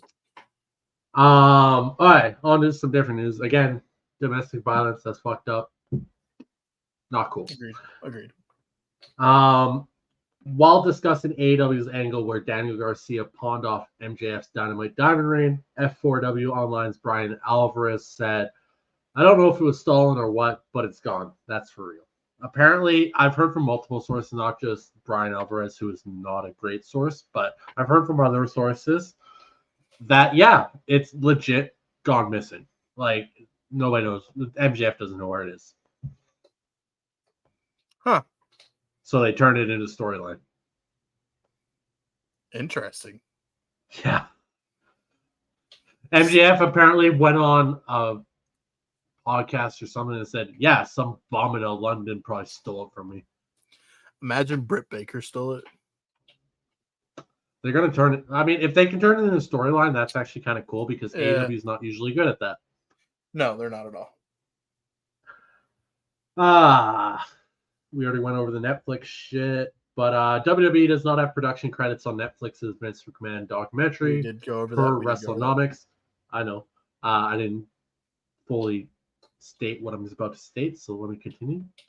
When the project was initially announced, WWE Studios was producing the series. However, that was before either of McMahon's resignations and the scandals that preceded in time. So they were producing it, but then they stopped. Buddy, you already said that. Did I say those exact words? When I read it off of your original headline, you added. No, you said it roundabout. No, see, I just said it word for word, so we're different this time. Only thing you did was quote the source. I did. 100%. I'm quoting the source this time. Before I was just talking shit. Now it's legit. Now we're in business. All right, fair enough. Before it was shit. Now it's legit. I hit it maybe good, and I quit sometimes it. Maybe shit. All right, carry on. A spokesperson for Janelle Grant. Did I talk about this? No. Oh, exactly. A spokesperson for Janelle Grant told WrestleNomics and Post Wrestling that neither Janelle nor her representatives were interviewed for the Netflix docuseries on Vince McMahon that premieres next month. Yeah, it's gonna be highly watched by a lot of people. It's probably I would not be surprised if it doesn't become like one of Netflix's best watched. Yeah.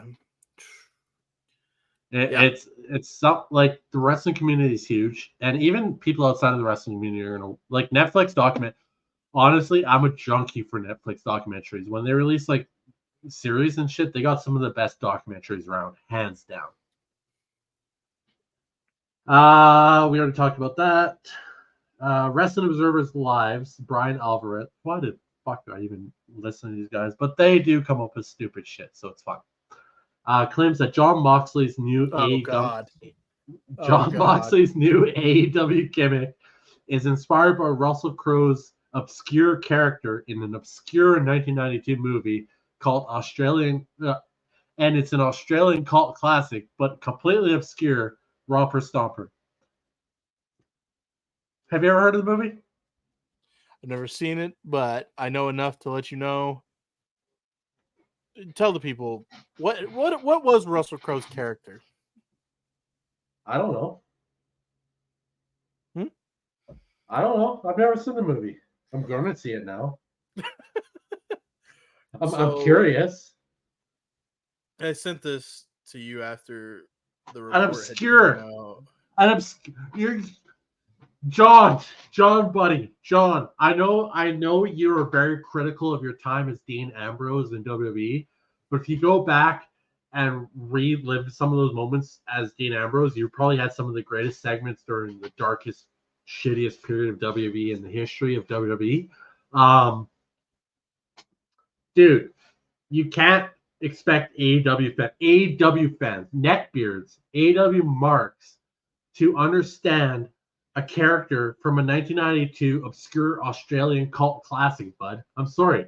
John, what are we doing? What are we doing? We're missing on. I love movies. I watch the most obscure movies. I've never seen that fucking movie. I didn't know what the fuck you were doing. So, if I'm not mistaken, Romper Stomper, the character is a skinhead, like a racist. No, I know what. Don't know what skinhead is. Go watch American History X. Go watch Romper Stomper. Apparently, American History X is a good movie. Great movie, classic. Actually, if you haven't watched it, watch it. It's probably one of the best movies ever made. It's a great movie. Edward Norton is ridiculous in that movie. Great, fantastic. But yeah, I don't know if his character is based off that. Let's just put that out there. One, nobody knows what that movie is. Two, I don't know. I am a movie buff. I watch a shit ton of movies. I've seen some of the most obscure movies you've ever seen. I've never heard of that. Why John Moxley and anybody would have thought that was a great idea to create a character based off of that and understand what the fuck you were doing with it? This is not your company anymore. Why the fuck you say that to Tony Schiavone? What the fuck? Yeah, it didn't make sense to me. Why? And why? Actually, we know why. Because they're paid by AEW. Brian Alvarez is trying to defend this shit. I was confused as fuck. I'm like, what the fuck are you talking about, John? I thought he was like high as fuck. I thought he was like out of it, man. Like me right now. I've had like 4 drinks and I'm done. But I'm gonna let at least I'm making sense tonight. I'm making sense, right? I'm gonna let Moxley try and see if what he can do with the character. I love Moxley. I'm not gonna jump to conclusions yet. Let's see what happens next week and the weeks going forward. But if we get 3 weeks from now and the character's still like, what are we doing? Then it's like, we gotta come on, John. But I think I was just saying, like last week, even like, where the fuck has Moxley been? So I'm glad he's back. Kicked off the show. He kicked off Dynamite. What the fuck was that? Yeah, we'll see. We'll see what happens. Oh, this one. Oh, fuck. I don't even know what the repercussions of this would be. It's not like, you know, like in the NHL, you have a collective bargaining agreement, and in the NBA and the NFL, where like you can't talk to other teams' players under contract because that's tampering. Mm-hmm. But there's no like wrestlers union among all the companies where that becomes a thing, right? So it's no different as far as we know. And I would assume that AEW and WWE would not. There's no. I'm going to go on record to say 99.9% sure there ain't no World North American Union that protects the wrestling companies. I'm just going to go on record as saying that. I'm pretty damn sure that doesn't exist. Contract, like if there's no collective bargaining agreement, whatever, between companies that say you can't tamper, it's no different than another electrical company. I mean, I own my own company, but back in the day when I worked for another company, like especially when I worked in the oil fields, you could literally be working a job. Another company would call you up because you got a buddy that works for them and said, "Hey, we got your name from buddy. We'll offer you this much. How much are you paid now? Oh, you're paying that. We'll pay you this much more than that. Come to us." Right. Okay, done. And nothing legal comes of that. So is this not any fucking different? I don't think there's any kind of agreement between the wrestling companies that can stop this from happening. The only thing that is probably, it could be in the contract, but at the same time, I know I think in every professional wrestling contract, kind of, if you're a WWE superstar, for sure, maybe. Like, I went back to that website. The Undertaker's 15-year contract that lasts until 2034. It prevents him from appearing in any other promotion. I think that some contracts could have that stipulation. It's all up to the contract. Yeah, but that's up to the contract. But that doesn't stop another company from at least talking to you about it. It's almost like being like, hey, if you do come over, we'll pay your fine. We'll pay your amount that it's going to cost you to break that contract. Right. It's like I've had that. I've actually legit had that in oil fields companies. Yeah, I mean, it could be like a quote unquote unwritten rule, but unwritten rules are meant to be broken. So 100%. Whatever. So of all our millions and millions of fans that listen to us, somebody comment and tell me, is there a fucking thing that actually makes that illegal? That it's a big fucking deal? Anyways, this reason I bring up all this news is Sean Ross Sapp, I think, said something to Swerve on Twitter. And then Swerve about his contract in WWE talking to him, and then Swerve's like, I got texts to prove it. That WWE was trying to sign him and Prince Nana while he was still under contract. I don't know. Is it illegal? That's the question we're asking. That's what, like, is there something that says they can't? Because honestly, unless there's like in the NHL, like I said, NHL, NBA, NFL, there's collective bargaining agreements where you cannot tamper with other people's contracts so you can't talk to them. Be honest. There's gotten what Bruce Pritchard says in his podcast all the time. If another wrestler was under contract with another company and they came and talked to WWE, they'd be like, sorry, come back to talk to us when you're not under contract. You're going to sit here, right? You're going to tell me that AEW hadn't had talks with Ricochet before his contract expired? God, no. Okay, then. Everybody needs to Tony Khan needs to shut the fuck up. Will Ospreay was on Twitter talking about him while he was still under contract. Is that not contract tampering? Exactly. Just an emotional. Anyways, fuck Tony Khan, man. That's where I leave it. That's it. That's all I got. That's it. That's the news. Hour and a half in, we are done the news. I'm just gonna add two more things. You mentioned your name already. Julia did show up on NXT No Mercy. We'll dive into that at the end of the show once we get to it. Triple H did put a statement out right after and said there's absolutely no doubt that she will be a star and she has a bright future in the WWE. Joe Hendry had his match with Ethan Page in the main event of NXT No Mercy. Spoiler, you wouldn't be watching this if you didn't know what happened, but Joe Hendry did lose to Ethan Page. But TNA superstar Josh Alexander, who's in his heel phase, put out a statement to Joe Hendry saying, congrats, you failed yourself and all of TNA. See you back on Thursdays. He's back to just being a TNA wrestler. Back to being a TNA wrestler. Other than that, that's all I got there. Which that means we need to keep things moving along here with Monday Night Raw. Fuck! I was looking up my SmackDown notes already. I'm like, oh wait, we're switching it up. We're switching it up. We're going Raw, NXT, Dynamite, SmackDown, and man, we are an hour and a half in. We need to get through this stuff. We're not gonna speed it, but we're not gonna dwell on everything. We've said it before. We knew we were having a long show today. We knew we were having a long show. But it would have been longer if we actually got around to talking about Capital Collision. Woo. But at the same time, I think we've said it before. If you're watching the show, you most likely know what has happened, and you just want to hear us talk about it and have our opinions on it. So let's talk about Monday Night Raw. We had the show opening up with the Judgment Day, the new Judgment Day, Dominic Mysterio, Carlito, Finn Balor, Liv Morgan, and JD McDonough to address the Terror Twins of Damian Priest and Rhea Ripley. Finn Balor said that what they went through last week will be nothing like they're going to go through at Bash at Berlin against Liv Morgan and Dominic Mysterio. And then it was announced that Dominic would be taking part of the Intercontinental Championship Tournament. LWO, Rey Mysterio, Dragon Lee, Joaquin Wilde, and Cruz del Toro come out. Rey says he's going to slap his son. Dom tries to say he's already beaten his dad. We get a brawl. A tag match, of course, is made for this, leading to the first match on the night, which is the new Judgment Day taking on LWO. Before we get into the match, what did you think of the open of Monday Night Raw?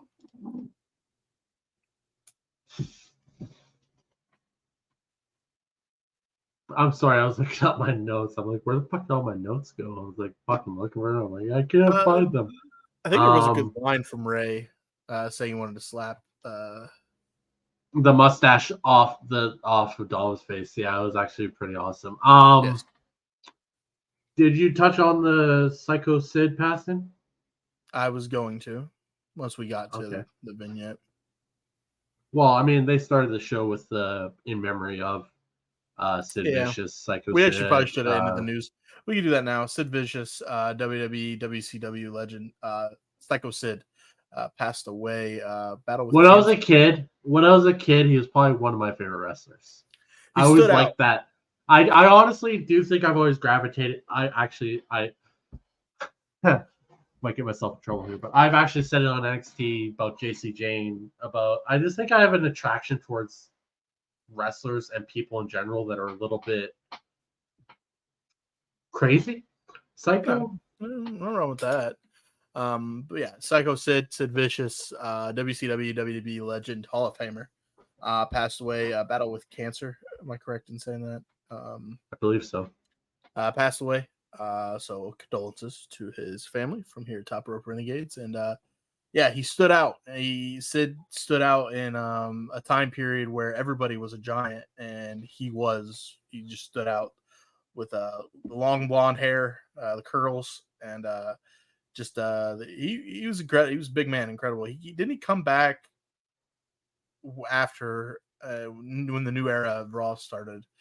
I think he showed up and had a match of some sort, or just showed up and beat somebody down. I remember seeing What new era of Raw? once they went away from the Attitude Era.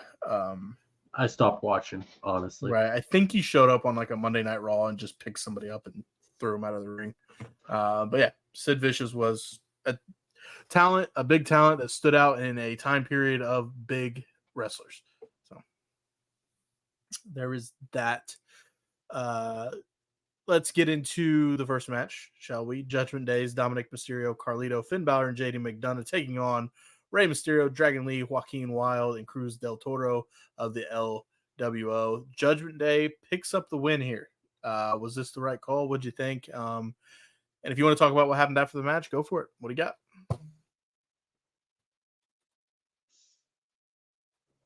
This match, it played to the strengths of both teams as exactly what do. The LWO, they can do the high flying pass pace stuff so well. That's what they're known for. I mean, Joaquin did his, typical, flying through the air from the middle rope since, as per usual. It's always so cool to see. It doesn't get old. I'll see that every week and think it's so fucking cool. And the Judgment Day, typical. We'll do anything to win. We're gonna cheat our way to winning every time. So I mean, the match played out exactly how it was a good match. I mean, it went a fair amount of time, 13 and a half minutes. I mean, it got some TV time. It was a good match. Post match, Judgment Day keeps up their beat down on the LWO. But then, Rhea Ripley, shows up. Liv Morgan, makes the save, all that stuff. All that stuff goes down. Everything goes crazy. Yeah, and JD McDonough eats a riptide, so that's always fun. Yeah, JD got the riptide, Carlito got the South of Heaven. They tried to get it, of course, on Liv and Dom again, but Liv and Dom scurried away, setting up their match at Bash at Berlin. The IC title tournament was announced to take place over the next several weeks. 4 triple threat matches will happen, and the winners will face off in a fatal 4-way to determine the next contender. Miz talks about his involvement in the tournament and says he's focused on tying the record for most times people have won the Intercontinental Championship. Bronson Reed is upset that he has... Is he really that close to tying the record? Chris Jericho, I think. Bronson Reed is upset that let him do it. Let him do it. Okay. All these people from active competition and is not in the tournament, says he's going to be coming back for the Miz once he is finished with Braun Strowman. Kofi and Xavier Woods discuss their involvement in the upcoming tournament. Both of them are separated and they have their own match. In the 2 matches, I think, do they take place tonight? They do later in the show. Kofi also says he wanted to clear the air about Odyssey. They seem to be on the same page. No, this happens in this show. Damage Control, next match. Control. You can kind of read into it because Xavier Woods was wearing the all black gear, and even Kofi kind of brought it up, and Woods calls it, adding his own flavor to it. But they're like, they were just like Power Rangers, which was sick. Well, yeah, it's awesome. But I mean, is Xavier turning to the dark side? Is that why he's wearing black all of a sudden? Is he becoming Darth Vader? But after this moment, they did seem to be on the same page. Damage Control, Io Sky, Kairi Sane taking on the Pure Fusion Collectives, Shayna Baszler and Zoe Stark. Damage Control picks up the win, and they look fantastic in the ring. I love Damage Control. What do you think of the match? I love the fact that Damage Control has gone back to babyface territory. Yes. Io Sky is amazing. She is a phenomenal wrestler. And honestly, Kyrie, she's when she came back, I was critical of her. I love Kyrie. I thought she was amazing during her NXT run originally before she left, and then up on the main roster for a little while. But then she left, and then she now is back, and she hasn't looked great. But the last few weeks, Kyrie's looked good. Even that one botched move where like Io flipped her up, she was supposed to go over the top rope, she missed, but she still somehow managed to flip her around and still get the move. Made it work. I'm like, I think Kyrie and Io as baby faces here work so well. I love it. I love it. Pure Fusion Collective. Oh boy. Nothing there, man. They're trying so hard. No. Yeah, I'm not a fan of them. I swear to God, I wish Zoe Stark could get over because she is a fantastic wrestler. But there's just something, no aura. No. There's just some she doesn't come across, but in ring work, she's so good. Agreed. At the end of the match, Zelina Vega returned as she attacked Sonya Deville. We get a vignette featuring a promo from Uncle Howdy. Uncle Howdy will be making his wrestling in-ring debut later in the main event against Chad Gable. Drew McIntyre comes out to insult CM Punk. He made fun of Punk's recent line and promos about how great it is to be alive in Inter City. Drew says CM Punk is not here tonight, calls the fans enablers for Punk, makes fun of the 50-cent bracelet he's wearing, and says that it means so much to Punk and it's 50 cents. Punk appears from under the ring, jumping him with the leather strap. They're separated by security. Punk then whips the security guards with the strap. Punk went live on Instagram during this underneath the ring, and I tuned into it before we started watching because we were behind, as always, we normally are. We watch on catch up, and I was like, "Yeah, what's CM Punk live for?" And I'm like, "Where is he?" He was under the ring watching on a laptop, and then he came out from underneath the ring as we saw on TV. Drew, Punk, what'd you think? These two are so good at the words I'm looking for right now. They're so good at making them seem like they hate each other so well. This is where some talent is just so good in the ring. This is where it goes back to just saying what Zoe Stark. Amazing in the ring, no aura. Drew McIntyre and CM Punk both have aura, like everything. Fucking farting rainbows like a unicorn would, Like, I mean, I know, weird analogy, but we're going with it. So, that being said, they're so good, and I'm a huge fan of kayfabe. I wish kayfabe still existed. It doesn't. It truly doesn't. We got the tweets. We got the tweets of CM Punk and Drew obviously going over their match for fucking Bash of Berlin. And you know what? Yeah, obviously they are. They're in a business to put on the best show for us, the fans. And then there's idiots out there that want to fucking attack it like, oh, look, they're not really bad at each other. Yeah, no shit. I saw a comedian recently. He's like going, yeah, I told my friends I love wrestling. They tell me, it's fake, right? And then he goes on to say, wow, what kind of psychopath would I have to be to think it was real? That I'd really want, some dudes to be extremely mad over a minor argument and throw each other around in a ring over that. Like, what kind of psychopath would I have to be to want that to actually happen? Like, and why would I want a guy, he comes out, he carries a snake in a bag, and he gets people to suck their blood, and except the Undertaker, because he has no blood. It's like, no shit. We're not dumb. Yeah, we all know. That's what everybody knows. The whole it's fake thing. Like, it's scripted. We know that. Like, come on. But the fact that they can make the anger and the hatred between each other seem so good. Right. The storytelling is phenomenal. It's called acting, like most TV shows people watch. It's called acting, and they're damn good at it.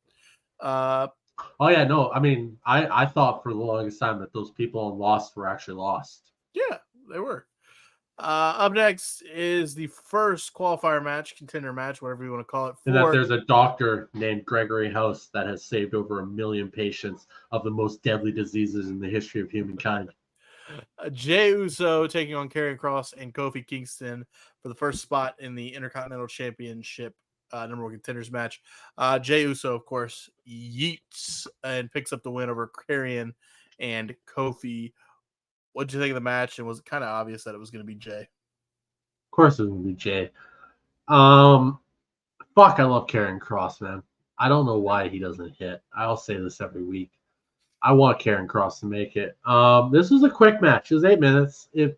For triple threat, it seemed short. I mean, what are you really going to get on triple threat on Raw unless it's the main event? But it was good. It was good.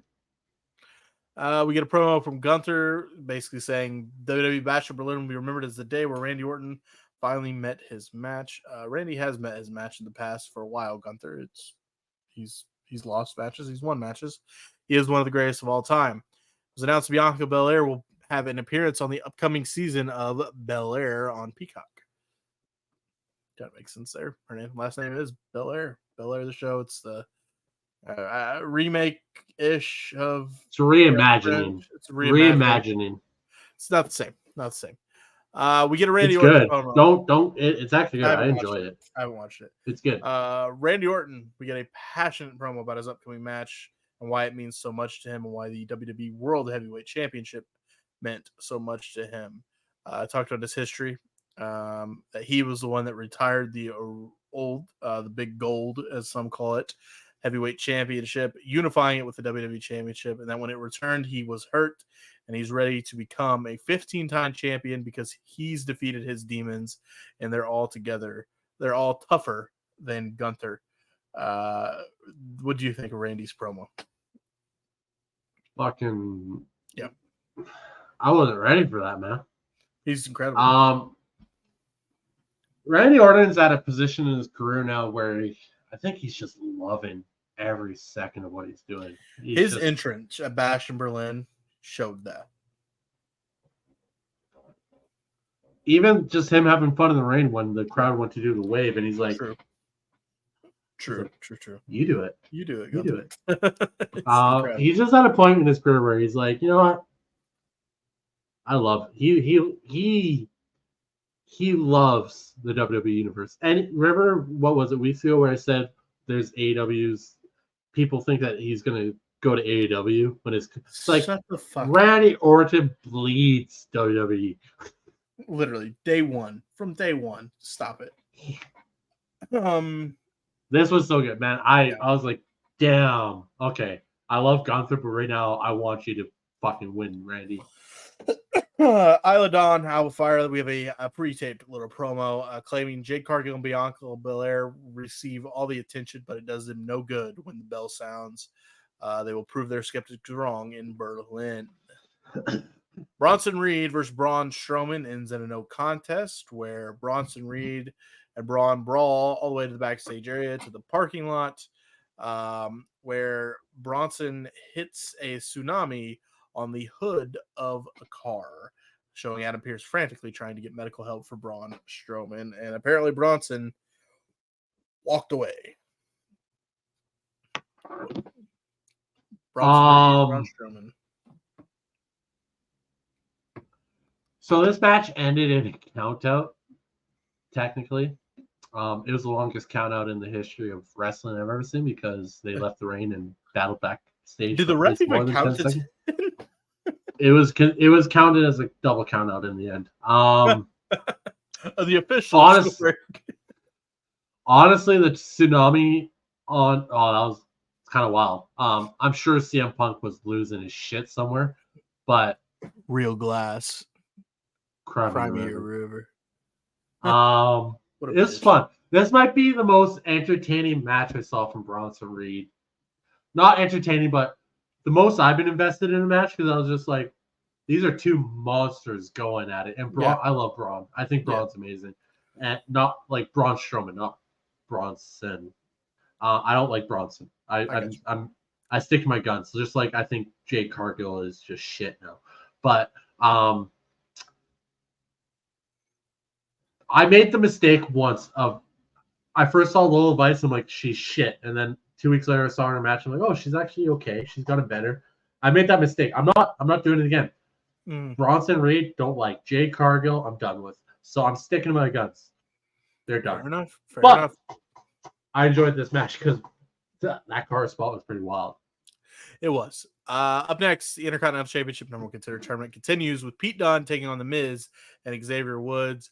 Pete Dunne picks up the win here over The Miz and Xavier Woods, ending The Miz's quest to tie the most reigns for an Intercontinental Champion. Most times with one Intercontinental Championship. Braun Breaker cuts a promo explaining why neither Pete Dunne or Jey Uso will defeat him for the Intercontinental Championship. It sucks, man. We don't get to see Braun Breaker every week now in a match because he's just chilling now with the IC title. Coming soon, though, we'll get a victor and he'll hopefully destroy whoever that is. We say it every week. Braun Breaker is the future. What do we got here? Oh, Chad Gable saying that Uncle Howdy is just a man and he knows the man behind the mask. He also says that once the bell rings, Uncle Howdy will realize why Chad Gable is American made. This was a really good promo by Chad, actually. It was a really good promo by Chad. It was misguided in everything he said, of course, because you're an idiot to think that you have any chance coming out of this alive. But nonetheless, it was a good Chad Gable's amazing. He truly is. I don't want him to feud against Uncle Howdy forever. I hope it ends sooner than later. I want to see the White Six go into something else. But I love it. Chad Gable's amazing. I want to see Chad Gable and Julius Creed and Brutus. Go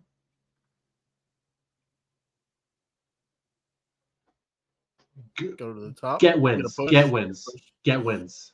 I don't want to see him just Chad Gable versus Braun Breaker.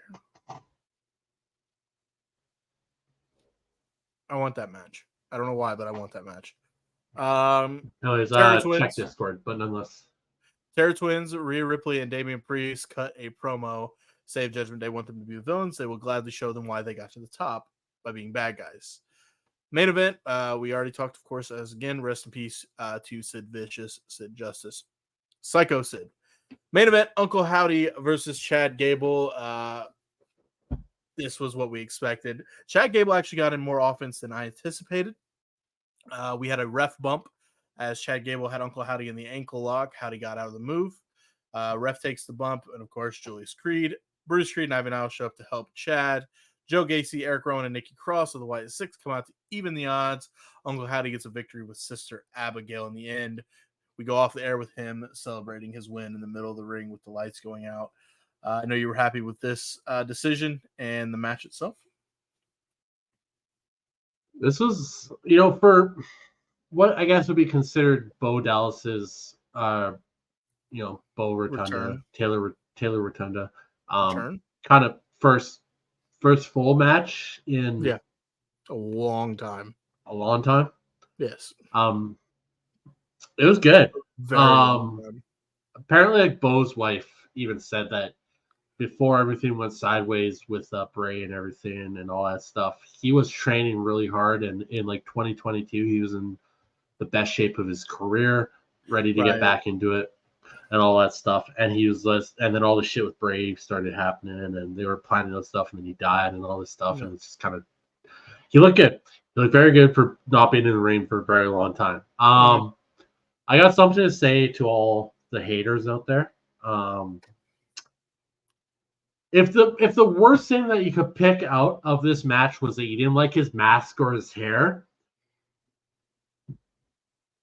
you're nitpicking. You're nitpicking at that point. Yeah, you want something to be mad at. As a fan of all this, I'm not a huge fan of the mask or the hair either. I think they could do a slightly better job with the hair at the very least. It's kind of all over the place. You could almost go face.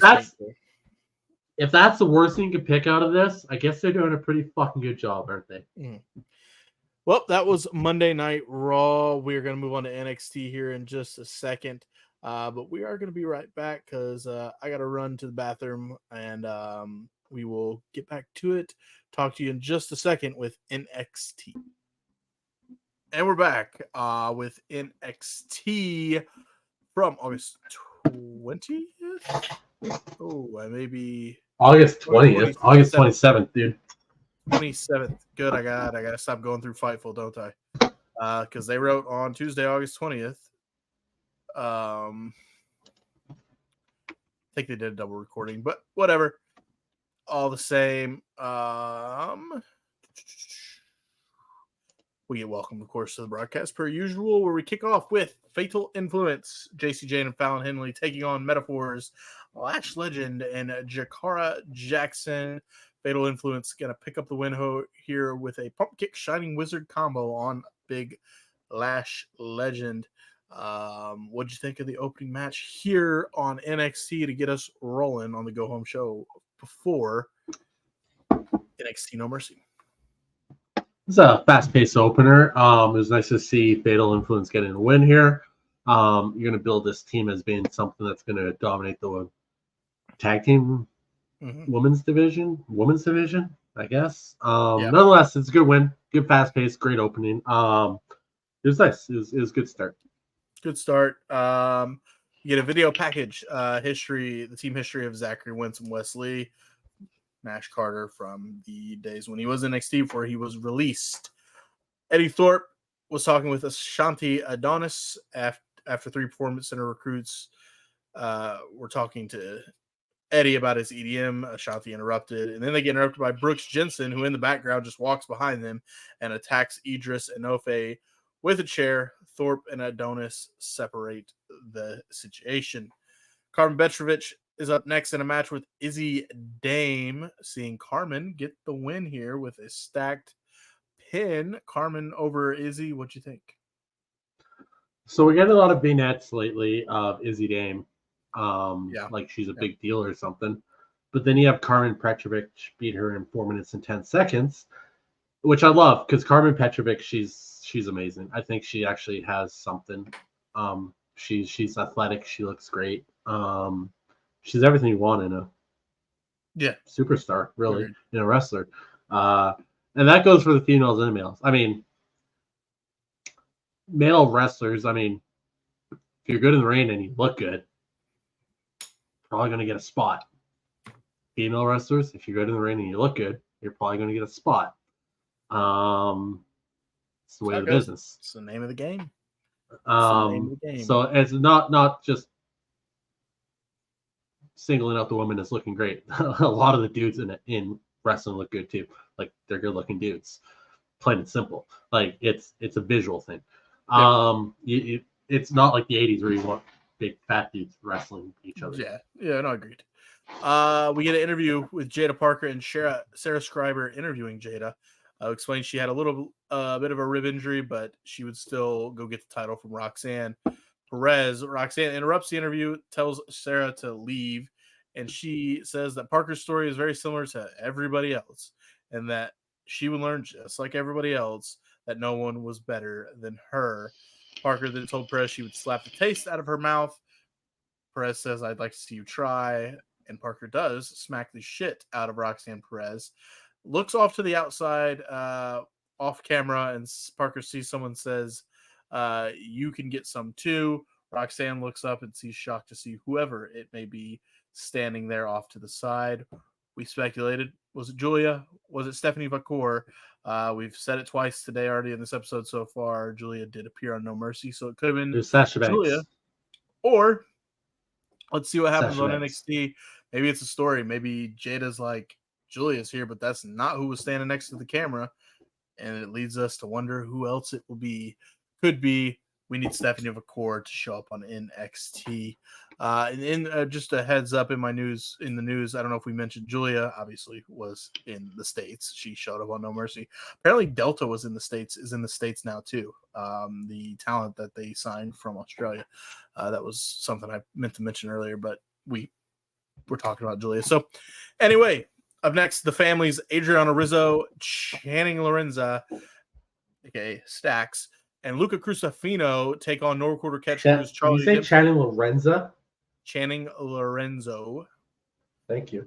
And Luca Crustafino Taking on No Quarter Catch Crew's Charlie Dempsey, Ren Sinclair, and Miles Bourne.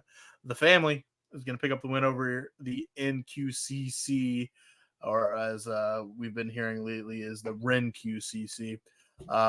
They pick up the win, though. No Quarter Catch Crew takes the loss here. What did you think of this mixed tag team-esque match? This match was really all about Rizzo. It really was. She was the highlight of this match. She was working really hard throughout this whole match, and it showed. She's got something. I like her. Rizzo's good. I like the character, and she's really good in the ring. Kelly Kincaid interviewed Pete Dunne, who challenged Trick to a match for next week. Ava met with Ethan Page backstage, where Page suggested that Ava suspend him because he attacked. This is why Ethan Page is so good. He said, Ava, you probably should suspend me indefinitely because I did attack 2 referees last week. Ava responds by saying, no, you're defending your title at No Mercy. There would be, was it later announced or was it already announced? I'm just double checking. Was it not already announced prior that he was defending against Joe Hendry? Yeah, it was. So what is? Yeah, it was the triple threat from the week before. I'm overthinking. You're defending your title at No Mercy. Deal with it. Basically, is what Ava said. Wesley comes out to talk to Zachary Wentz in a nice little face-off ahead of their match at NXT No Mercy. Wentz mentioned how, despite not being on the roster, he had always been there to help him. Wes responded by saying that Wentz and Lee, and he said this multiple times, Wesley, that we're not on the same level. Wentz responded that he and Trey Miguel did something Lee could not do in TNA, and that was win the tag titles. As noted, Wesley was a part of TNA for a small bit, teaming with the Rascals, and he did not win the TNA tag titles, but Zachary Wentz and Trey Miguel did. Lee responded saying they would put all their past to bed, and he'd prove why he was a WWE superstar and Zachary Wentz was a TNA wrestler. This was a pretty good promo and built their match pretty well for No Mercy. What you think? Zachary Wentz he has something. Clearly he did, but shit happened. Yeah, fuck all that. I don't. There's one thing, the allegations that got dropped, whatever. Right. And the other thing of the picture surfacing of doing the Nazi shit, whatever. People make mistakes. Are you going to crucify them their whole lives because they made the mistake? You know, that's up to you. The world we live in, probably. People grow, people get better. I would not be surprised to see Zachary Wentz back in the WWE at the end of his TNA contract. Both of them. They all bring the Rascals. They see something in Zachary. They wouldn't be giving him these opportunities in NXT right now if they didn't see something in him. They obviously saw something in him before he was fired for the reasons that we just mentioned that have since been one's a poor oversight issue, and the other one was something that was completely not proven in any kind of situation. So, nonetheless, past that, we're not going to dwell on it too long. Zachary Wentz is legit. He cut a wicked promo here.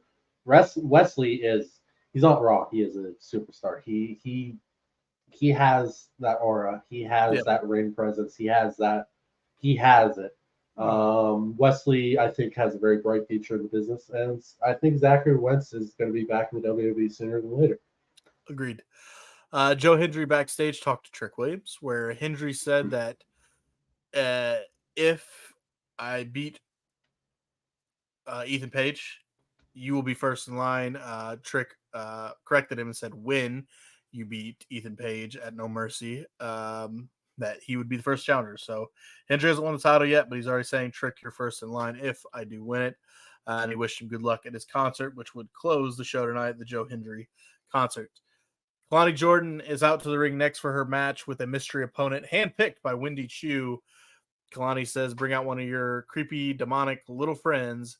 Challenge was answered by former TNA Knockouts world champion and current TNA Knockouts tag team. No, sorry, former. God, they suck. Why do I keep doing this to myself? I don't know. She's a former TNA champion of the Women's World Championship and the Knockouts champion. Rosemary, creepy Rosemary, comes out to have a match with Jordan. Kalani, of course, is going to pick up the win over the TNA wrestler. But Rosemary, what do you think of the match and Rosemary being the one to challenge Kalani? It's a quick match. There was some. It almost feels like they didn't have time to prepare for the match. Yeah, maybe. I get the idea that they were working with two like supernatural things going on here with Rosemary and Wendy Chu and everything. And is it supernatural or just creepy? Creepy, I guess. I don't know the whole story of Rosemary. I do know that she is probably one of the most successful women on the TNA roster period in the history of TNA. I've heard the name. Yeah, I just feel like they didn't have time to prepare for the match. It felt like it was thrown together. There was some miscues. I don't think that Rosemary showed what she can do. Mm-hmm. TNA had its popularity, then died off, then it's coming back, blah blah blah. I mean, who cannot know about Perk Angle and his TNA run? Like, that's just etched in the histories of wrestling. Period. Is Perk Angle and TNA. Mm-hmm. But nonetheless, Rosemary's legit. I didn't know much about Rosemary before this match. After the show, I was like, I know the name. I'm gonna look up some shit. I watched a little bit of her stuff in TNA, and she is actually really fucking good. So I wouldn't take this match as anything saying that. I just don't think they had time to prepare for it. I really don't. Wendy Chu did appear after the match to choke out Kalani Jordan. Rosemary looked on in delight. We went to commercial and came back with Oro Mensah consoling Jakara Jackson and Lash Legend after their loss. They were entered by Lexis King. King said that Noam Dar was the daddy of Metaphor. Mensah decided to pull a full-on Christian Cage here. Looked at Lexis King and said, "That's rich coming for someone without a father figure." Mensah and Lexis King brawled. You were very happy that this line came out of Oro's mouth. I was so happy. I was like, "Oh my god, they went there! Holy shit!" Ora had what was coming to him. He rightly deserved that punch in the face. Yes. If you don't know, and you're not, I assume you would know if you're a wrestling fan, Lexis King father, Brian Pillman, who passed away. Brian Pillman Jr. was Lexis King's name for a minute, but now we're sticking with Lexis King. RK and I both swear by it. Just let him be Brian Pillman Jr. Let him go off the hook. Let him bring back the loose cannon, man. Bring it back. Chase University were in class, and their class session was interrupted by Nathan Frazier and Axiom, who promised to regain the tag titles and burn down Chase University. Brooks Jensen and Malik Blade have a match. Brooks Jensen gets the win with a flying elbow drop. What do you think of that match? I'm confused with Brooks here. So I like Brooks. I'm kind of intrigued by him. They started with this whole I'm going crazy. I'm off the charts. My wife doesn't know where I am. All that shit, right? I'm drinking a lot, yeah. And now that he's back, he's kind of cooled off on that insane stuff, and he's more just now a heel wrestler. I kind of wanted them to continue with he's off the rails. This might go back to what I said earlier in the show. I'm highly attracted to toxic people, so. Yeah, it makes sense. Up next, Sarah Schreiber interviewing John Evans, where he said that he could throw. I'm not saying that JC Jane is toxic in any way, but she was part of Toxic Attraction, and also she gives off that vibe of high maintenance, which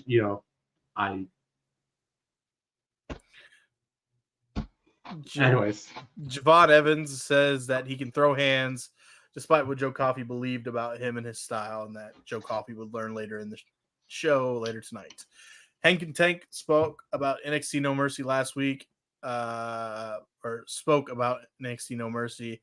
They were interrupted by OTM's Lucian Price and Bronco Nima. OTM said that they would take them out and get a shot at the NXT tag titles. The final match of the night, Joe Coffey with Mark Coffey and Wolfgang takes on Javon Evans. Joe Coffey is going to pick up the win here over the young OG here. What do you think of the result of this match and the match itself?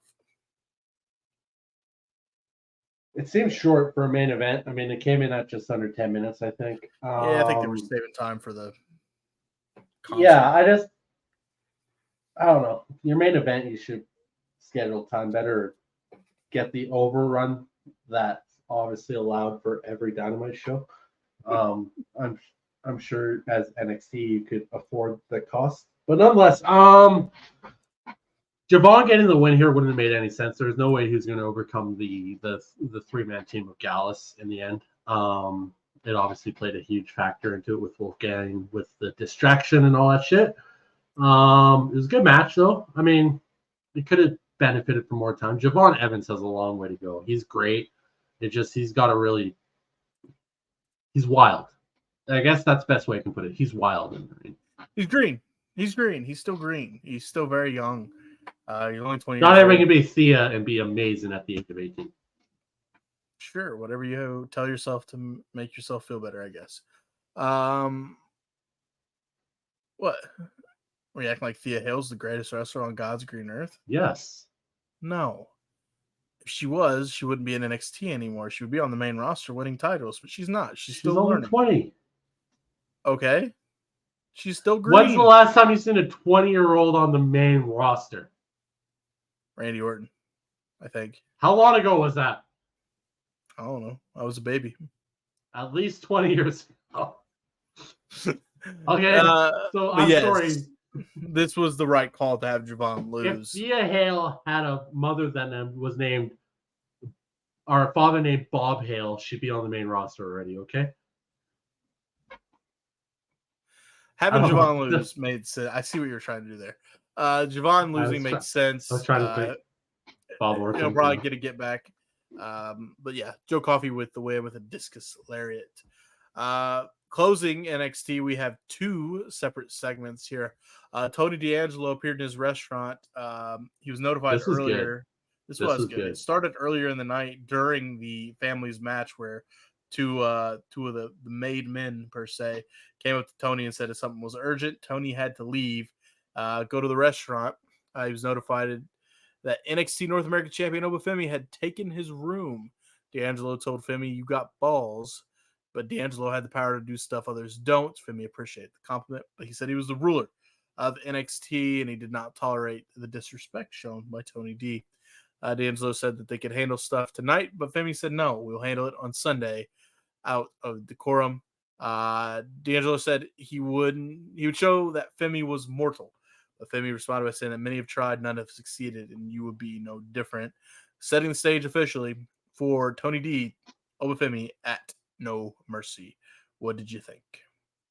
So good. The dawn of NXT up against the ruler of NXT. Yeah. This is one of those matches where it's not so much as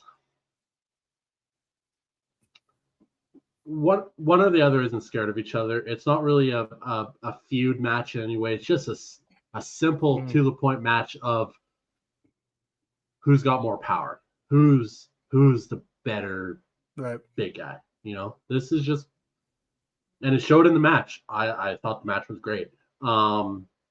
This was simple to the point. Who's better? No feud. They don't hate each other. It's nothing like that. It's just simply who's better. Mm-hmm. Closing the show on NXT was TNA wrestler, TNA superstar Joe Hendry appeared in the ring for his Joe Hendry concert, referencing and taking shots at Ethan Page's past as Karate Man, his toy hunting videos, his gym videos with a Bowser costume on, and in saying he should put some clothes on. I think the line went, Ethan sucks, believe in Joe, Ethan, go put on some clothes. And this chant rang out. Seen it. I can't sing.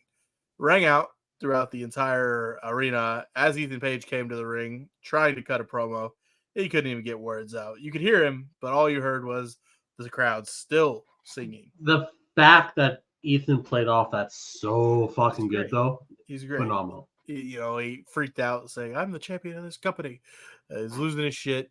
Ava interrupts, though, to make an announcement that after Ethan's blatant disrespect to the officials, that there would be a special guest referee for their main event title match at No Mercy, and the special guest referee himself, Trick Williams.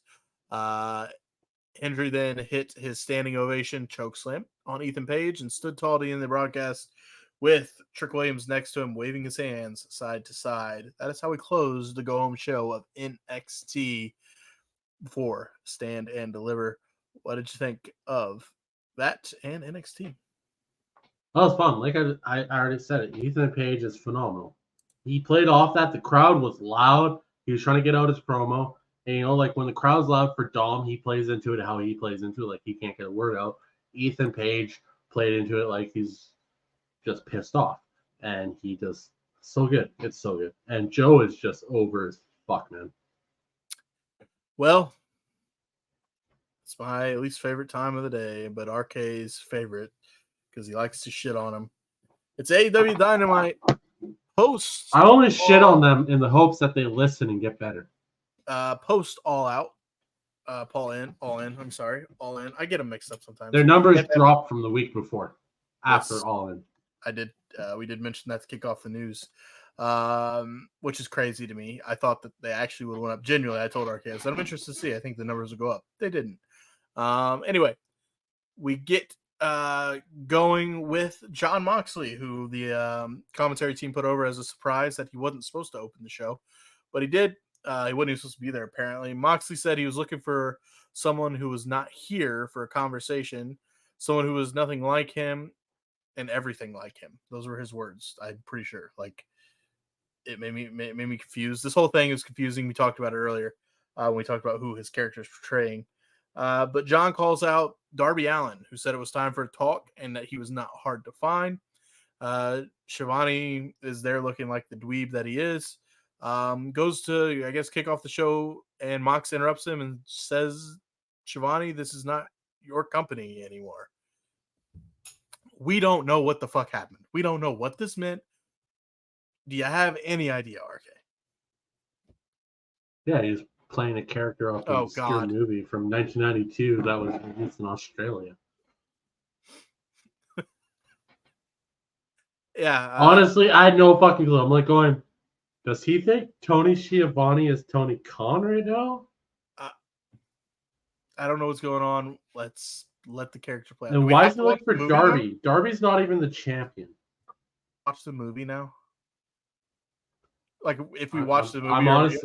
Are we going to be like, oh, what are you doing? You going to prep? You going to get prepped for the movie? I'm going to see if I have it. It just makes me wonder, like, if we watch this movie, are we going to be like, oh, Brian Alvarez was right. Now it makes all the sense in the world. I don't think it is. But anyway, well, RK looks to see if he has the movie. Up next, Renee Paquette interviewed Hook in the Conglomeration. Tomorrow Ishii, Willow Nightingale, Orange Cassidy, Mark Briscoe, and Kyle O'Reilly. They recapped their trials and their tribulations, per se, and all in. Nightingale said she wanted the stipulation against Chris Statlander. RK does have the movie. Do some homework when you get the chance and let me know. I'm not watching. Hold up. Romper Stomper, 1992. Nazi skinheads in Melbourne take out their anger on local Vietnamese, who are seen as threatening racial purity. Finally, the Vietnamese have had enough and confront the skinheads in an all-out confrontation. All out. Sending the skinheads running. A woman who is prone to epileptic seizures joins the Skins' merry band and helps them. What? Can I read that again? No. A woman who is prone to epileptic seizures joins the Skins' merry band. Is this the plot? And helps them on their run from justice. but is her affliction also a sign of impurity? Is that the plot? That's the plot. So John Moxley's a racist. That's what I just heard. Okay. He's a skinhead racist. Got it. Why are we comparing John Moxley to this? You got to watch the movie and tell me how it goes. I'm not watching it. I'm actually legit going to watch this after we get off this. I swear to God, if you message me and you go, dude, that was one of the greatest movies I've ever seen. I'm going to be like, oh, fuck. Willow Nightingale says that her match against Chris Statlander at All In or at All Out will be a Chicago street fight. This promo led to... Dude, it's got a 79% on Rotten Tomatoes. Is that good or bad? 79% out of 100. So it's not bad. Up next, tomorrow, Ishii and Adam Hangman Page. What'd you think of this match, RK? I don't really want to talk about it. Why do we gotta... I love Ishii. I love Page. I don't love why they think that standing in the ring for 10 minutes straight trading forearms is a good form of wrestling. That's about all I have for that match, too. Hangman picks up the win with a buckshot lariat. After that match, Prince Nana and Swerve Strickland appear. Strickland goes nose to nose with Adam Page, where Strickland said that instead of attacking Page for his interference at all... What? What? Oh, this movie just got crazier. This is on Rotten Tomatoes. This is the synopsis. Okay, we're doing this. Hando, which is Russell Crowe, who apparently John Moxley based his character off of for the most recent Dynamite, and Davey, Daniel Pollock, I'm sure these are names that matter, but I don't care, are the leaders of a racist youth gang who spend their nights attacking Asian immigrants in a rough section of Melbourne. On the run after losing badly in a fight against the new Vietnamese owners of their local pub, the pair hook up with teenage junkie Gabe, who suggests robbing the mansion of her rich and sexually abusive father, but the girl's presence begins to drive a wedge between the longtime friends. I'm intrigued. You're highly intrigued. You're going to watch it. So Hangman and Swerve are nose to nose, where Swerve says instead of attacking Page for his interference at All In, he felt sorry for him because he was acting like a child and was straying away from success with every rant, and said that Page failed to stop Strickland from being a champion. That was Hangman's biggest thing. You will never be a champion in this company. Hangman failed. Page said Strickland was a piece of shit and that Strickland never beat him on his own, saying that Swerve was not as good as him. Then the challenge was laid out to a one-on-one match, to which Swerve responded by offering it to happen in a steel cage. Strickland then asked Page what kind of man he was going to be, but Strickland said he drove 10 minutes up to his house after the AEW Revolution pay-per-view, saw him escorting his wife and child down the stairs to become a father for the second time, saying that was the man Page needed to be. Situation made him realize Page was not worth chasing for. Focusing on the world title was his goal. Strickland said that Page's desperation to hunt down Swerve cost his future and asked Page what kind of man he would show his kids at All Out. Page left the ring in anger before responding. What'd you think of this promo? Proving that Swerve Strickland's your biggest fucking guy. Yeah. Period. Yeah, it was a fantastic promo. Swerve on the mic is great. In the ring, great. He's on top. He is potentially, if you're ranking, well, I guess active, I think Will's still the best probably in AEW. Fair to say. What, like skill-wise? Yeah. 100%. And then maybe Swerve? Or no. Ricochet's there now. Do it as a whole. Actually, you can probably argue that Ricochet is actually more athletically gifted than Will Ospreay. Let's argue it as a whole, as a complete pro wrestler. Swerve the best. Complete all around. It's MJF. Let's be honest, it's MJF. All around. I mean, the toss up in my mind in that company right now, all around, top to bottom, Jay White, Will Ospreay, Swerve Strickland, Bryan Danielson, John Moxley. Did you just do that because fuck me or what? Yeah. You don't think MJF's top 5? Did I not say MJF? No. You said Jay White, Will Ospreay, Swerve Strickland, Bryan Danielson, and Kenny Omega or something? Well, Kenny Omega's not there right now. Right now, as it stands, in the ring, all around. I was like, fuck MJF, apparently. Jay White, Will Ospreay, Jon Moxley, Bryan Danielson, Swerve Strickland. MJF at 6? Sure. Whatever. I don't really know where I'm going. I don't like what MJF is doing right now. That's fair. Let's keep things rolling, though. Jamie Hayter is back from injury in her first match against Harley Cameron. She, of course, picks up the win in her return with the Haterade. Jamie wants to get her hands on Saraya. Saraya escapes through the crowd after the match. What do you think of? Okay, maybe you take Jay White out and put MJF in there. Yeah, okay. Whatever works. Jon Moxley is definitely in there. Fair. 100%. Jon Moxley's in there. Okay. Because he's a dog. Swerve Strickland because I think he's amazing. Bryan Danielson arguably is probably one of the greatest of all time. Top 20 wrestlers of all time, period. Will Ospreay is just phenomenal. His in-ring skill is amazing. Purely good. He tells a story.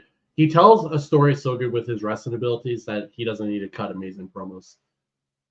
And who is my 5th?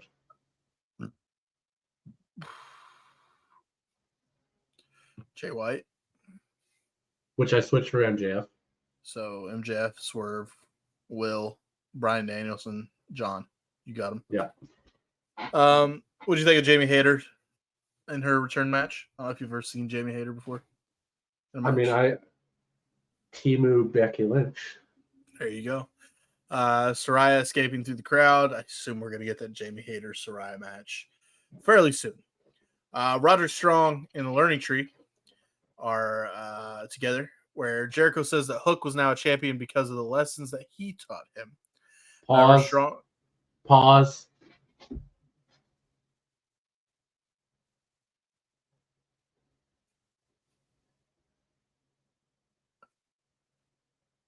Okay, what? Hi, guys. Yeah, sorry. There it is. Strong interrupts and asks... he just stared at the camera for like a solid fucking minute without saying a word. And it was just like awkward and hilarious all at the same time. Strong interrupts... Even Big Bill in the back. If you watch Big Bill in the back, he's like going... Well, yeah, it was... Chris was waiting for his moment to just talk, and he's just locked in. He got his thing, though. So Roderick wants to know how to get Kyle O'Reilly away from Orange Cassidy.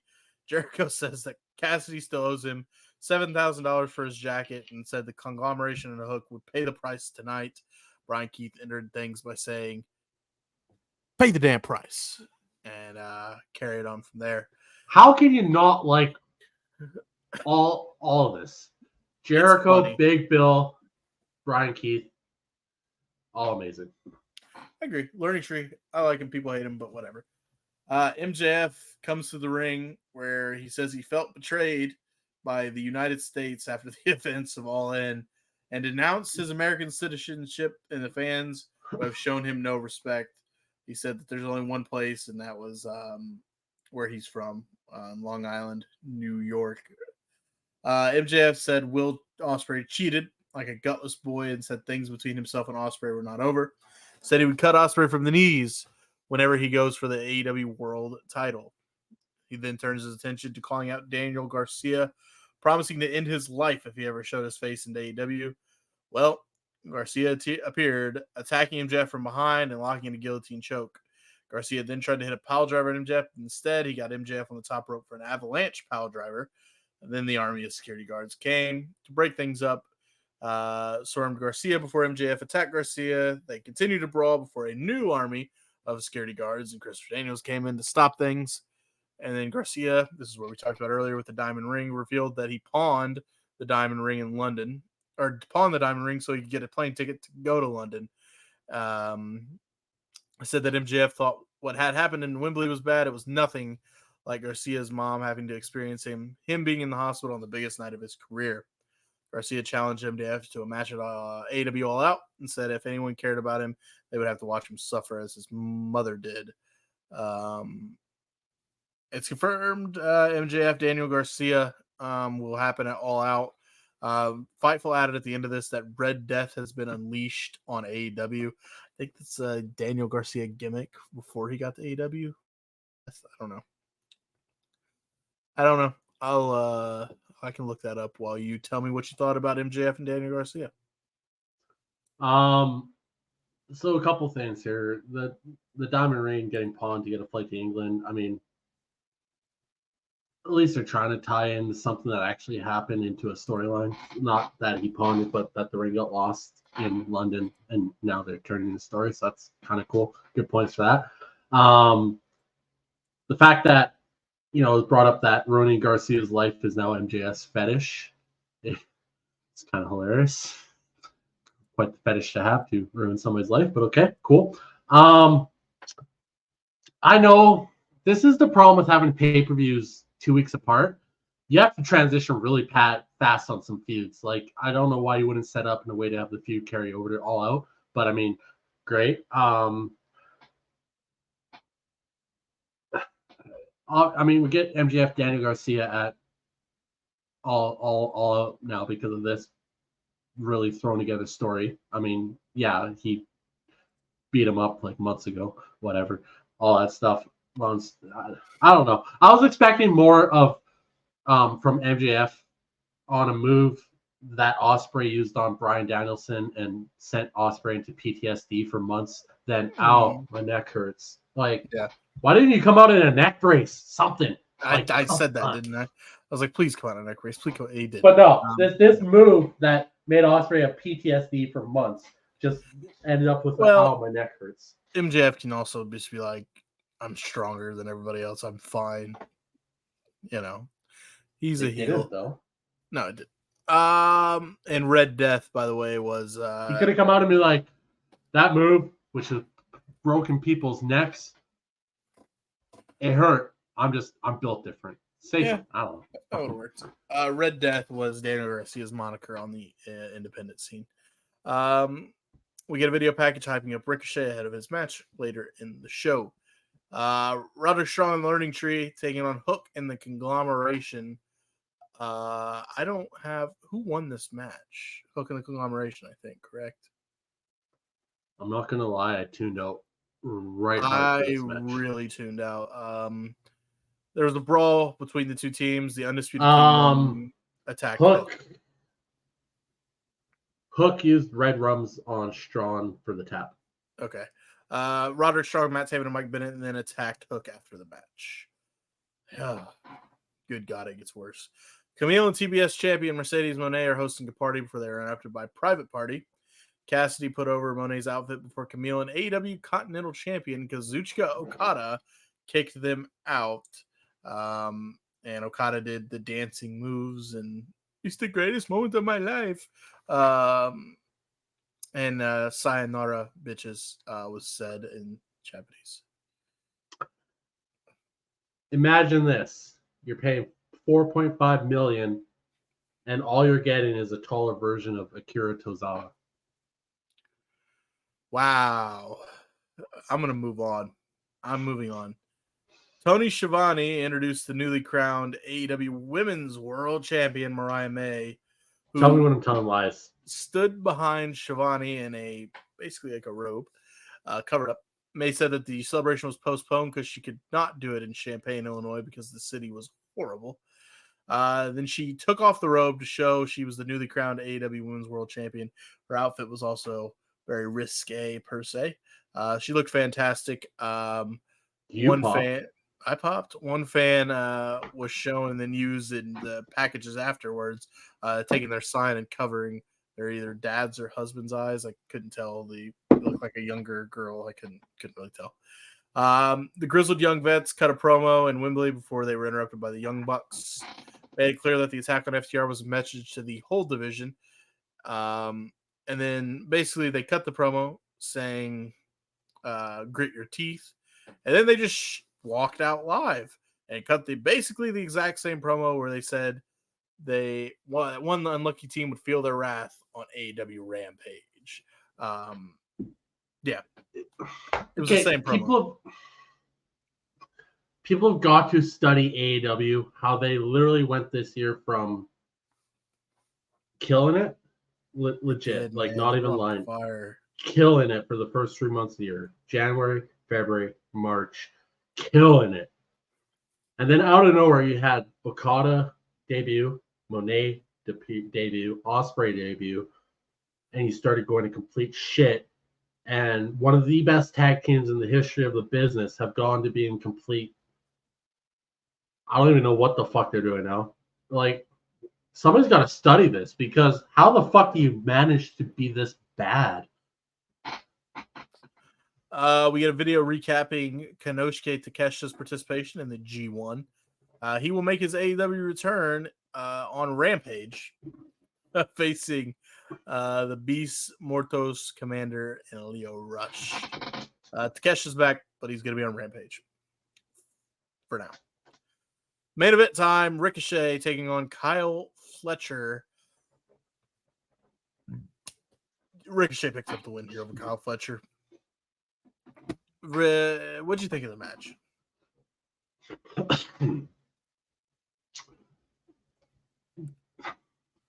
This is Tony just being a fanboy more than a promoter. You could have had way better main events than Ricochet and Kyle Fletcher. And that's nothing against Ricochet. And Kyle Fletcher, I'm on the fence about, but he has had some good matches. This was not really one of them.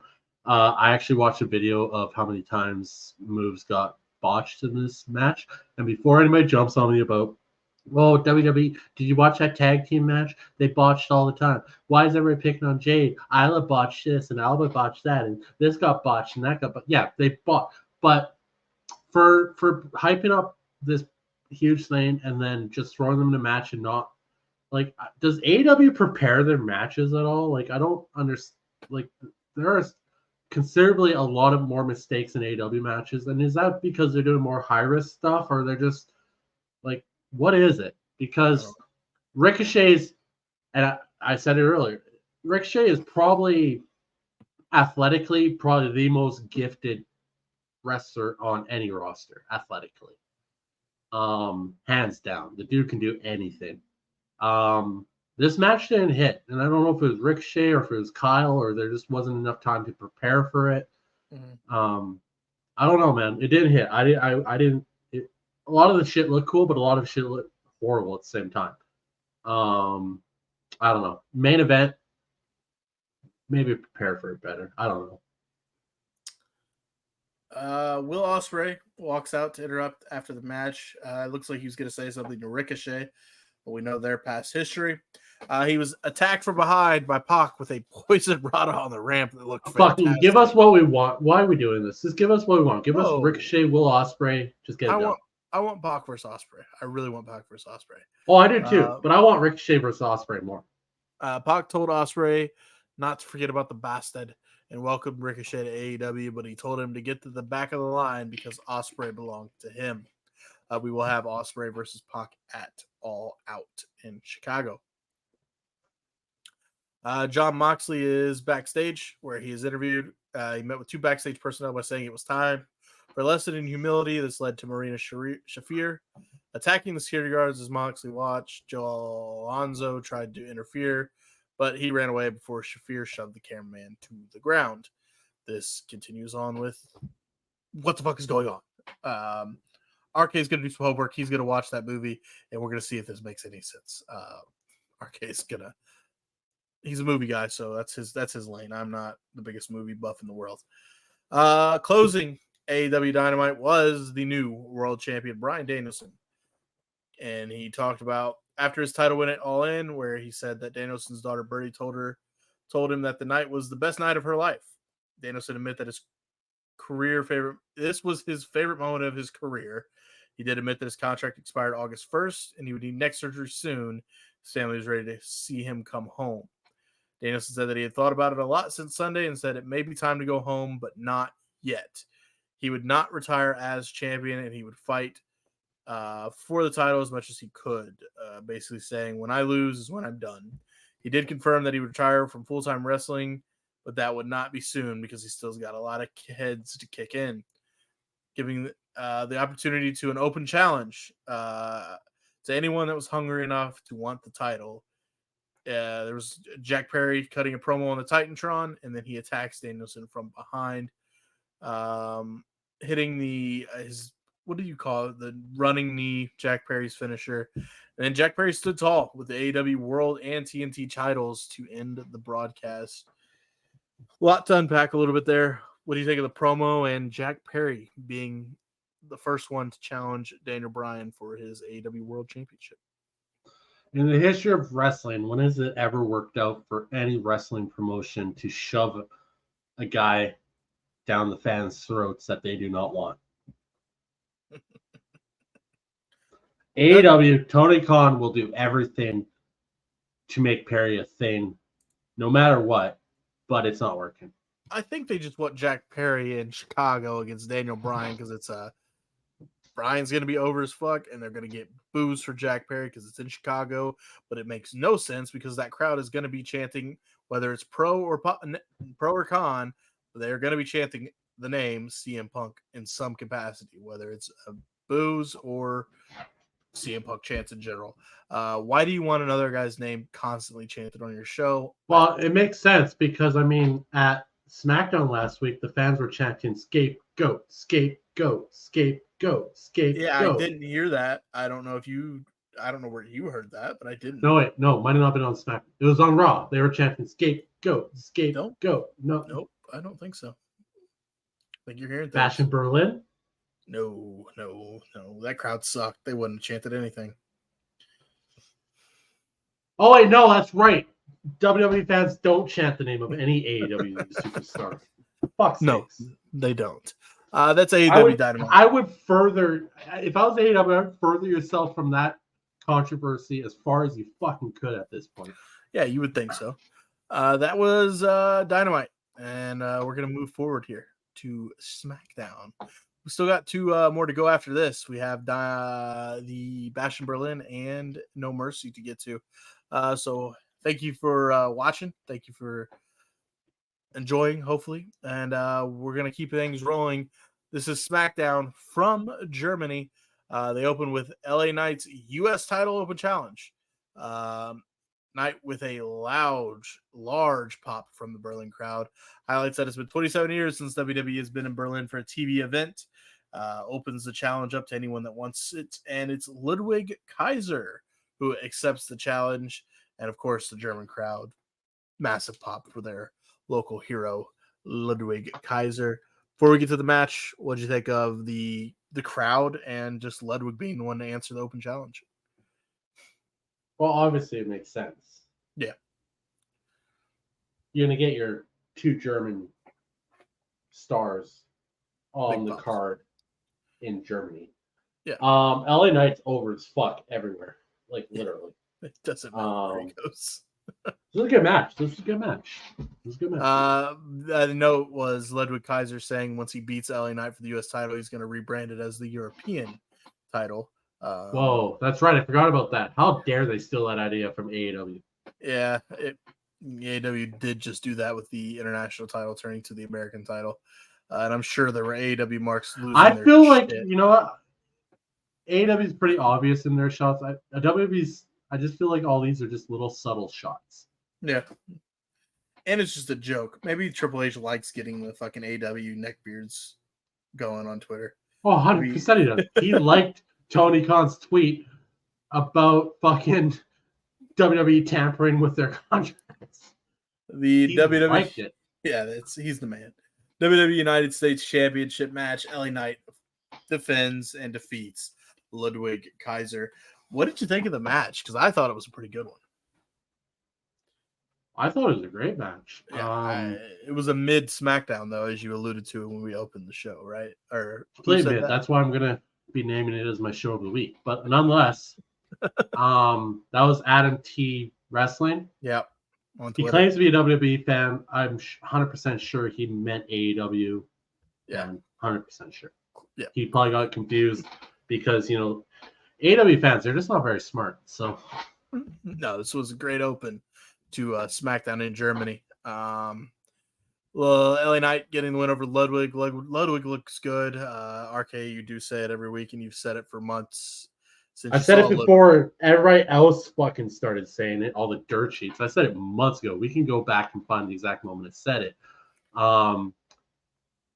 First time I saw Ludwig, like, first couple times at least, I mean, I was just like, this guy's got something. He's got something.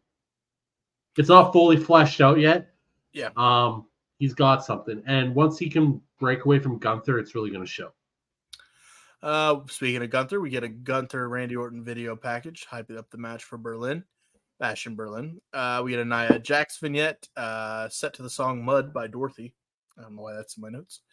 The next match, though, Los Garza, Santos Escobar, and Humberto Carrillo taking on Apollo Crews and Baron Corbin. Los Garza is going to pick up the win here over Apollo and Baron. It's a bit of a filler-ish match. What'd you think?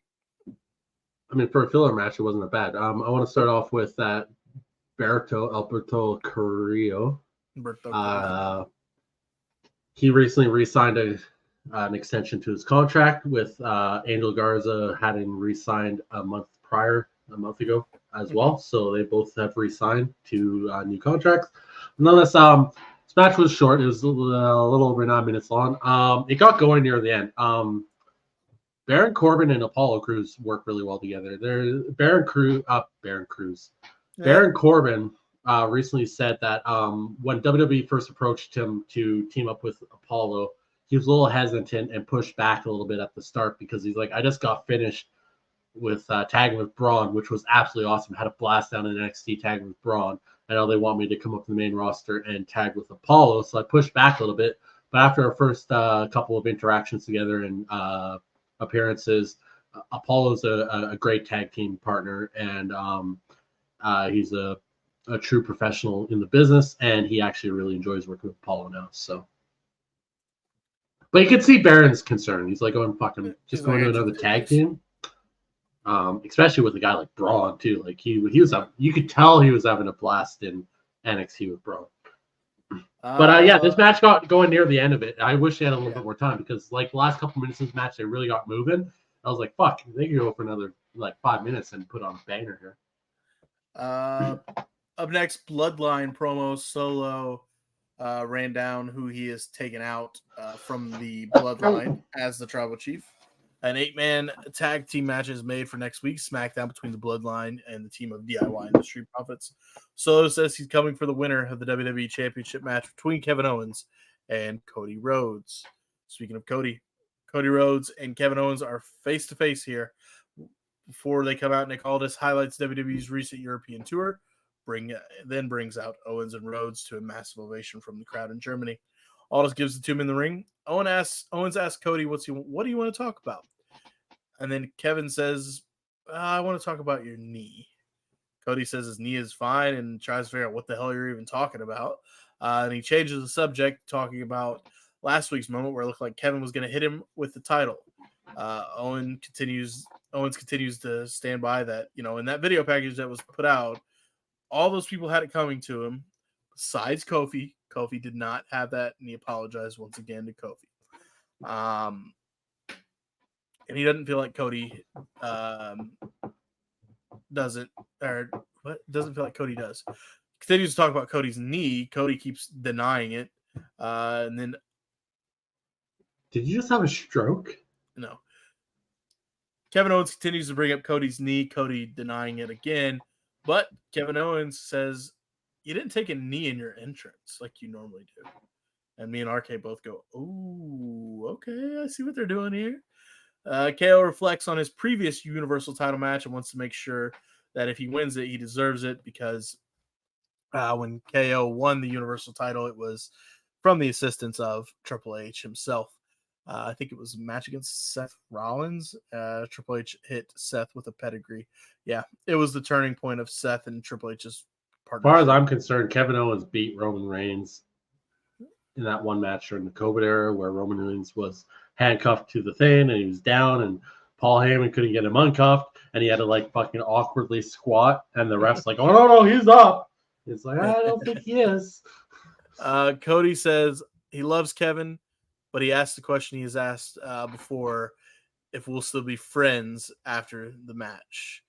Kevin Owens whispers something in Cody's ear and leaves the ring. It was revealed on the Bash in Berlin broadcast that what he whispered in Cody's ear here was, remember, you asked for this. And that was that. What did you think of this segment between KO and Cody? This is one of those segments that I liked a lot. And the reason I say that, I mean, it just felt like two dudes. They didn't go out there with a script. They just went out there and just kind of shot from the hip. Kind of like you and me, just chit-chatting, and sometimes they're just like, what the We don't have a script when we do this show, by the way. What are you talking about? We have a set schedule, but we don't know what the fuck we're going to talk about half the time. I mean, it's all over the place, and you can never predict what I'm going to say. No. So anyways, nonetheless, it felt like that, and I kind of enjoyed it because it just looked like two dudes going, especially the part about the knee and Cody going, what the fuck are you talking about, man? That was good. I like that. I like the whole knee part. And then you could see them get the ball rolling, and it was a fire promo. It just really was. Great back and forth. Baron Corbin and Apollo Crews are backstage where Austin Theory and Grayson Waller run across them. Austin snaps at Grayson because Grayson makes comments towards Baron and Crews saying that Austin said he could knock you out. And Baron's like, you know what I'll do to you? And Austin backs up Grayson's claim. He didn't say that. And he says, it feels like we're falling apart. Grayson apologizes and says, it's what we do in Australia. We like to banter and talk shit, which RK reaffirmed that is true about Australians. Oh, yeah. My partner that I own my business with is Australian, and he does talk shit all the time, and I want to punch him sometimes, but then I got to realize, like, oh, wait, no, this is just how they fucking talk. Grayson says Theory is his best mate and apologizes, and the two make up. But the seeds are there. The seeds are there for that split. Theory's going to be the babyface. So there is that. Giovanni Vinci gets the vignette for his return, which will happen next week on SmackDown. Up next, Carmelo Hayes, Andrade have their fourth match. Seeing Carmelo pick up the win here. They're 2-2 of the series. I'm going to let RK talk about the match here. What did you think?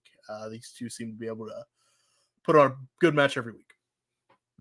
Their chemistry is out of this world. It's been a long time since I've seen two wrestlers have such a chemistry right off the hop. Like, legit, first match they had, I was just like, this match is a banner. And Kurt's like yawning away and not paying attention to the match. I think he fucked off for like half of it. And I was just like, what are you doing, dude? This match is amazing.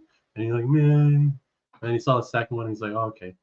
Anyways, nonetheless, fourth match in. They're going to have a fifth. The fifth's going to be a banner. The fourth was a banner. The third was a banner. All of them are banners. These two are phenomenal against each other. Hell, let them have another 4 matches against you. Make it a best of 7. Go watch them. Go watch them. They're great matches. If you want to see two wrestlers have crazy chemistry together, it's these two. We get a video package recapping how we got to our main event, which is the WWE Women's Championship Street Fight, coming up here in just a second. Bianca Belair and Jade Cargill cut a promo about how they're going to get the tag titles back around their waists. Main event, Women's Championship Street Fight, Nia Jax defending against Mi Chen. This match was not a bad one. Nia Jax retained her title here. What stood out to you? What did you like about the match? Everything. The street fight in Mi Chen. They mix so well. She even like a little nod back at you know the character wrestler Raven, right?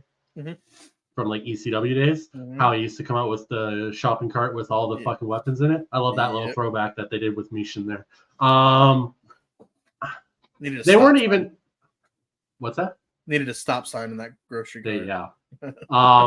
But nonetheless, they weren't hiding the fact here that Mishin wasn't even a serious threat to Nia. Right. This was purely a match to put on entertainment, an entertainment fun match for a main event before a pay-per-view. You know, the little tease of Tiffany though with the Money in the Bank, that was just like, and then Nia just kind of looking up and going, "What are you fucking doing?" Tiffany was fantastic in this because she ran out with the briefcase waving it like, oh shit, she might cash in. And then when she noticed that Nia was paying attention, she was like, "No, I'm helping you," and then hit Michin the briefcase. That was good, but the highlight was the odds were stacked against Michin. Bailey made her return to come, and even the odds didn't really matter because obviously Nia picked up the win here, retaining the title with a the Annihilator that she hits, but this time Michin was inside of a trash can, hit the Annihilator onto Michin. Then she just started launching shit at Michin, who was still in the trash can. But Nia Jax, I like her. I like her as a champion. She's the dominant champion, and it raises the question: who's going to be the one to beat her, or is it just going to be in a random off moment where Bailey or Tiffany just says "fuck it" and cashes in on her? I don't know. I think Tiffany cashes in and wins. I think when Tiffany cashes in, it should work. I don't want it to be a failed cash in. Seems like we've had a lot of failed cash ins recently. Now that I think about it, but not really. No, maybe Io not. cashed in one. Damian cashed in one. Yeah, I'm just thinking when the last failed one, Otis. Anyway, yeah. Was Tiffany Otis ever going to be world champion? They should have done it, even if it was for like a 2-week span. Didn't Charlotte Flair cash in on an NXT, or was that? Yes, Charlotte Flair. This was WrestleMania Performance Center fans. You could still hear the big ceiling fans going. But yeah, Charlotte. No. Charlotte won the Royal Rumble, and faced Rhea Ripley for the NXT Women's title. Yeah, it wasn't a cash in. So yeah, but that was SmackDown. The go home show of SmackDown before Bash in Berlin. That's what we have next. To close our show here is two WWE pay-per-views, as you can see on the screen. NXT No Mercy and Bash in Berlin. Kick things off with the Bash in Berlin itself. Our opening match was Cody Rhodes, Kevin Owens. Do I even need the notes for this? It's like I just fucking watched it. We literally just watched these two. Cody Rhodes, Kevin Owens, for the WWE Undisputed title. You said it earlier. For some reason, it doesn't matter who he's against. Cody puts on a fantastic match with whomever at a pay-per-view, PLE, whatever you want to call it. This match was fantastic. Seeing Cody retain, but the storytelling in this match and just the match itself was great, in my opinion. What did you think? Good match. Fantastic opener. The only thing that kind of bothered me about this match, and it's more or less going into it, is the question of whether Owens was going to turn heel throughout this whole thing. Kind of overshadowed the whole thing. And then also kind of, Kevin Owens is not realistically going to be Cody Rhodes in this situation. No. So to me, that kind of took away from the match and probably downgraded the match a bit, in my opinion. The quality of the match was fine. It had its moments. It never got to that next level, unfortunately, as some of other Cody matches and pay-per-views and also Kevin Owens matches. It was a very serviceable opening match. It had its moments. It was entertaining. It just felt like the overshadowing of is Kevin Owens going to turn heel in this or not kind of took away from it a bit. Yeah, there was the tease where Kevin could have done the pop-up powerbomb on the ring apron that he's done many times in his career as the bad guy, taking guys out, but he couldn't do it against Cody. Ended up costing him the match. Cody Rhodes retains and is still your undisputed champion. After the match, we weren't sure. Still planting the seeds. Thank God to WWE for keeping the fact that you cannot suplex Kevin Owens off the top rope. He did not get suplexed. That is the greatest storyline in the history of the company. they raised each other's hands after the match. Cody went to raise Kevin's hand, and Kevin said no and grabbed Cody's hand and raised it. It's probably one of the few times that I like an after match moment like that. Yeah. Up next was the WWE Women's Championship Tag Team Championship match. Bianca Belair and Jade Cargill taking on the champions, the Unholy Union of Alba Fire and Isla Dawn. Bianca and Jade are your new, once again, women's tag team champions. I was not happy with this decision. RK called it from the jump. I wanted to keep telling him he was wrong, and then he got to be a dickhead and say, tell me when I'm telling lies. Bianca Belair and Jade Cargill, new tag team champions. What'd you think?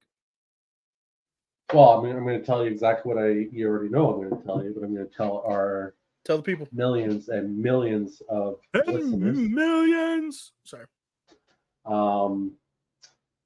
They split the titles. They took the titles off Jade and Bianca to see if it was time for Jade to go on her own. It didn't work. So they're like, fuck. Well, we got to put the titles back on them and then do it all over again when we think she's ready again. That's the only way I can see them justifying this move, because they've invested so much time and money into Jade and they need to make her a star. You're out. You're done with her, right? You're over it officially. I'm never going to come back to the point as what I was on the hype of from seeing the Rumble. Her come in. From the Rumble.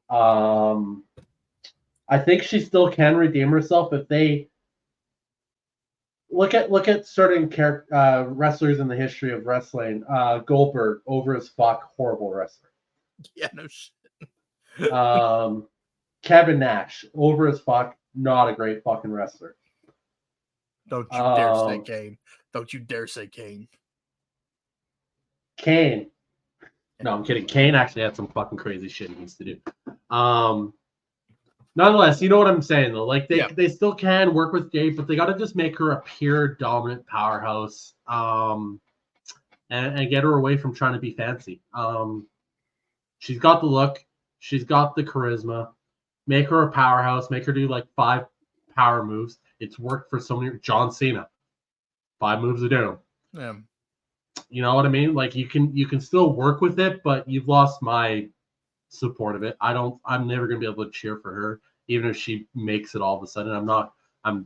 I can't. I made the mistake once with Lola Vice. I hated her. Then she had a half decent match. Then I realized it was because Carmen carried her through that match. And then she went back to being shit. And I was just like, nope, not doing it again. If I don't like you, I don't like you.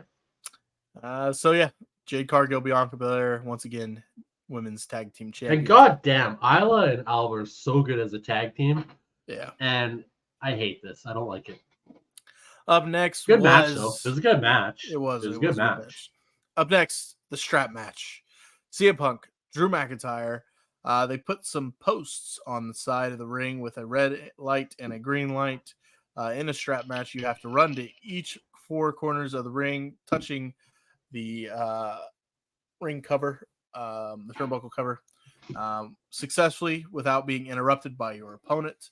And well, those were the rules. The ring lights were. We didn't like them. I speak for both of us. It was like, okay. Green light represented Punk. Red light represented Drew. Right off the bat, Drew attacked Punk before the match even really started. Finally got the straps on. Drew hit one of the turnbuckles, and it was red. And then Punk stopped his progression, and that light stayed on for a good amount of time. Pretty long time. So it finally turned off. Match itself carried on. If you want to see the match, of course, go watch it. We're not going to go move for move here, but there were some pretty cool spots. What'd you think of CM Punk in this match with Drew? And I normally always say the winner. CM Punk picked up the win here, and he got his bracelet back. He got his 50-cent bracelet back. What'd you think of the match? That he kissed after it was in Drew's ball sack. Ugh. Jesus. Ugh. Anyways, nonetheless, this was the kind of violent, brutal match it needed to be. It was hard hitting. It looked brutal. Can we talk about that before you carry on? Punk bleeding. When did he bleed? Like, did he blade? It had to be from the no. There was no time to blade. It had to be from the headbutt from Drew. Okay. Had to be. Okay. I was just it was shortly after the headbutt from Drew, and it closed up pretty fast. So I would imagine it was just a small cut. It had to be from the headbutt. I was trying to think back to when he had time to blade, and I don't think he did. And it's not the kind of match that you need blood in it to elevate it. So I think it was just honestly he got cut from the headbutt. Okay. But nonetheless, it was the violent type of match it needed to be, which you really want in a strap match. There's a moment where the strap came off of CM Punk and nobody seemed to notice for like a good 2 minutes, and that was pissing me off. Yeah. The ref finally noticed. He's like, "Hey, what are you doing?" Like, guys, the strap's not on his wrist. But anyways, nonetheless, the big takeaway from this, and this makes Punk look ridiculously strong, not strong, but puts him over, puts him over Drew, is the sharpshooter. Oh. The sharpshooter, the taps out twice, multiple times. Drew taps out. He tapped Drew out with the sharpshooter. And the way he got into that sharpshooter was kind of sick too, actually. He kind of rolled into it. It was like, what the fuck? How did he come out into a sharpshooter? It was a fun match. I mean, there's no way. It wasn't a great match. It wasn't a 5-star match. I'm sure Dave Meltzer's going to give it like 2.5. But Bruce Pritchard says it all the time. Sometimes you don't need to have a fucking 5-star match to have a good fucking match. And Punk even said this himself. If all you're doing is rating off having a 5-star match in front of 20 people, I'll take having a great match in front of 10,000 people. Or however the fuck he said it. It was pretty good. Even when he went through each 4 corner at the end of the match, tapping each turnbuckle. All the GTSs. Grabbing Drew GTS over GTS. This is what I thought you were referring to, but it shuts up the haters that says he's out of shape. He can't go. Oh, he looked great. He did GTS. He did like 4 or 5 GTSs, I think. It was a great match. How's you? That's you. We will be. I think we're okay. For right now. Okay. Maybe it is me. I don't know. Nothing popped up on my screen. You just went frozen. But yeah. Well, you cut out first, so that's how I usually know it's you. But anyways. Okay. We're all right now. We're almost done. We'll keep powering through. Punk, I thought he looked great. He's in shape. He picked up that Scotsman a bunch of times that hit him with the GTS. So Drew McIntyre's not a small guy. No. Up next, Rhea Ripley, Damian Priest taking on Dominic Mysterio and Liv Morgan. For a second, I thought Dom and Liv could get the win here. I was wrong. Rhea and Damian pick up the win. There was a part of me that thought they would sneak away with a win here. No, not a chance. Damian and Rhea pick up the win. What did you think of this grudge match here?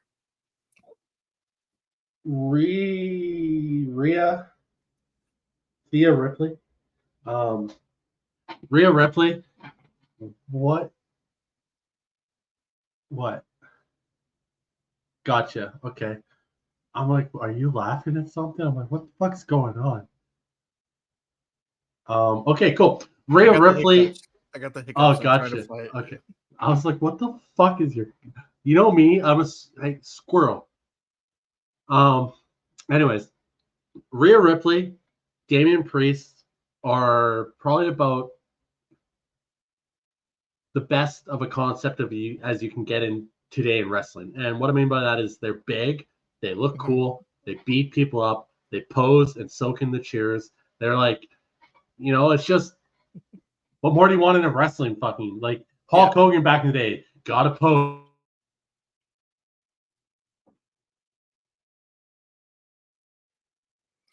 Gotta pose, gotta get the crowd going. I don't know what's going on. Internet could be crashing for me, apparently, according to RK. It's still recording on my end. I don't know. Shout out to the internet. AT&T, you suck. The match though, you liked it. Yeah, it was a fun match. Of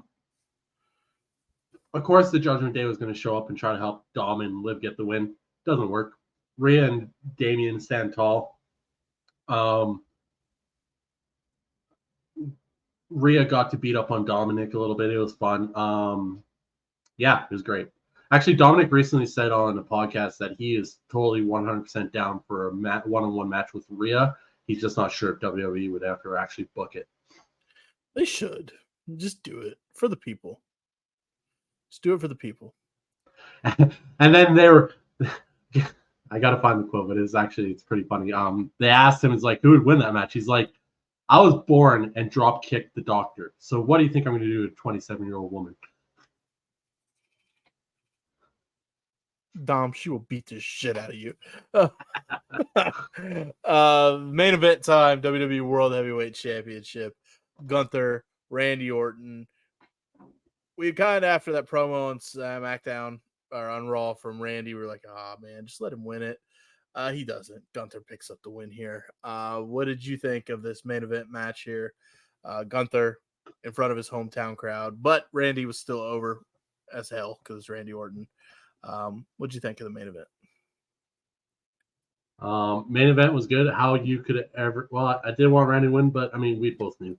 You're not taking the title off Gunther in Germany.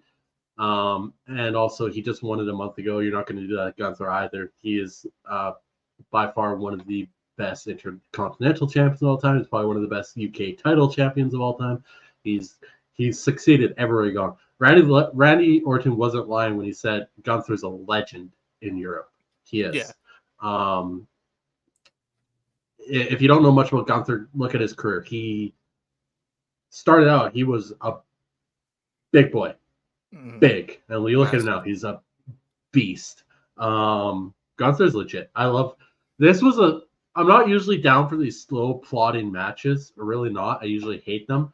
Gunther and Randy, there's just something about the two of them going at it like that. It was back and forth. It was hard hitting.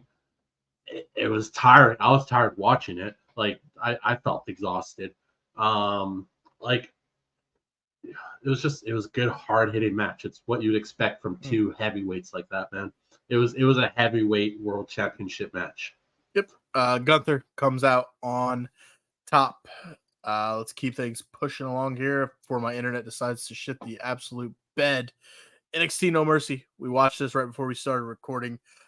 NXT pay-per-views are fantastic. If you haven't watched them, please do go watch them. But I assume you have since you're watching us.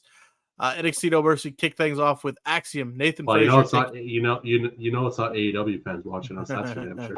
Axiom and Nathan Frazier taking on Chase University's Andre Chase and Ridge Holland, the Chag Team champions. Axiom, Nathan Frazier pick up the win here over Chase University. Man, what did you think of the result? We'll get to post-match afterwards. What did you think of the match? And yeah. You know what? Hold on. I'm just going to continue talking because I know you're going to go on a rant here, and I'm going to let you do your thing. Ridge Holland turned his back on Chase University after the match. They take the loss to Axiom and Nathan Frazier. Ridge pushes Riley and Duke out the way, hits his finisher on Mr. Chase on the announce table. Thea Hale screaming bloody murder. Doesn't know what's going on. RK, I leave it to you. What did you think of all of this? One more time. One more time. Thea's face was like, you sick son of a bitches. Thea looked mortified. Yeah. It was a good match. I mean, you're never going to go wrong with Fraxium in a match. They're amazing. I'm gonna make it happen. Fucking who coined that one already? I already forget who coined that. Who said it? I don't know. Keep going. I'll figure it out. Was it? It wasn't Hank and Tank, was it? No. Yeah, it was. It was Hank and Tank. It was Hank and Tank. Was it? Yeah. Okay, anyways. Nonetheless, great match. The ending kind of came out of nowhere because there wasn't anything really to set it up. All of a sudden, just Nathan and Axiom hit their finisher, and it was like, what? That's the finish? Okay. What the fuck are we doing? And then the turn by Duke was just like, Ridge. What the fuck's going on? The turn by Ridge on Duke and Riley. Yeah. And then on to anyways, unless you know where I'm going, I'm just all flustered by this because it's just like we just got the feel good moment for Ridge. and all of a sudden you have him turning. It's just like, you better have a fucking story to back this one up, because I don't usually say this about WWE, but that booking was just dumb. Why would you even have him win the title? Just have the turn right away. Like, give it a, like, hash it out a little bit. I don't fucking know. I didn't like it. Good match though. Good opening match. Fast paced. You don't expect much less from Nathan and Axiom, honestly. And Andre Chase is a great wrestler, fantastic wrestler. Just the turn so fast from just winning the, like, literally just winning the titles to losing them, and then the turn from Ridge. It's just like, why? I need to know why. I need to know why. Tune in to NXT on the USA Network next week. Oh wait, is that how you get people to tune into your show every week? You build stories, man. Wesley Zachary Wentz up next in a singles match. TNA wrestler versus the WWE superstar sees Zachary Wentz, TNA wrestler, defeating his old buddy Wesley in a. I really enjoyed the match. The story going into it was fantastic. We talked about it when we talked about NXT. What did you think of Wesley and Zachary Wentz? A Canadian Destroyer off the apron to the floor. And Wentz's finisher, the UFO cutter, is just, it's beautiful. It's beautiful. Yeah, it's not on the level of Jabon's, I know, but I don't know, man. I like the. You said it's your second favorite cutter in all of wrestling. Yeah, my first is the Soul Snatcher. Oh, okay, that's fair. I thought you were talking about Jabon's cutter. Chill, bro. All right, anyways, the UFO cutter is pretty sick. This was a good match. I said it actually. Did I say it on air, or did I just tell you afterwards? But Zachary Wentz needed to win this match, especially after the what happened on NXT. Yeah, had to. And he won it, and it was a great match. It was fast paced, two cruisers going at it. WWE 2K would tell us that doesn't work, but it definitely does work. Totally. The style works fantastically. Yeah, it was a great match. I'm not going to break it down. I'm freaking Corey Graves here. I'm not a play-by-play guy. Okay, I'm not good at it. But no, nonetheless, great match, fantastic. The Canadian Destroyer off the apron down to Wesley on the ringside was phenomenal. High flying moves. Even there's that one Wesley. He did the Hurricanrana, top rope Hurricanrana. He literally jumped and did it all in one motion. Like, I've never seen that before. Up next, Kalani Jordan taking on Wendy. Also, was that the move with the fucking crazy ass DDT in it? Yes. The blockbuster DDT where he like flipped through it. Yeah. Great match. Kalani Jordan, Wendy Chu taking on Kalani, defending against Wendy Chu for the NXT Women's North American Championship. Kalani Jordan going to pick up the win here over Wendy. Pretty good match. We had a moment where things kind of went south. There was a botch. They recovered very well. Finish came when Kalani hit the 450 and then hit the split-legged moonsault for the 1, 2, 3. Wendy Chu, Kalani Jordan. What'd you think of this one? All I know is Wendy is a sleepy psychopath. Yes. Into the match, saw Tatum Paxley come out and choke out Wendy Chu, setting up a stage, I assume, for a match coming on NXT of some sort. What you got? Yeah, Tatum, Wendy is obviously going that way. I didn't try to dismiss this match by just saying what I just said. That was just It was a good match.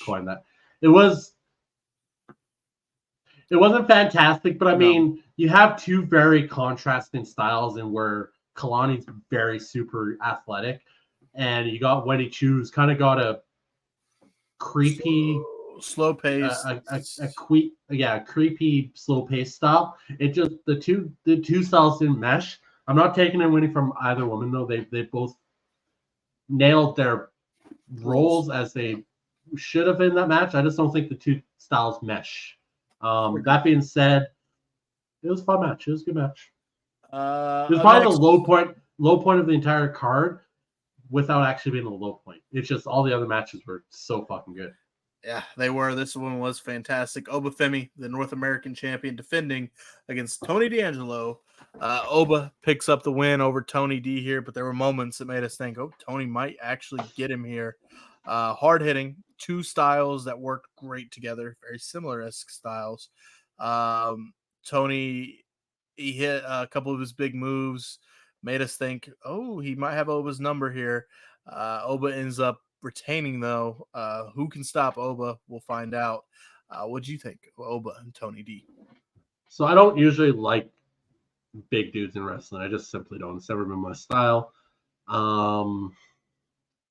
There's Braun Strowman and Oba Femi are two that I do like.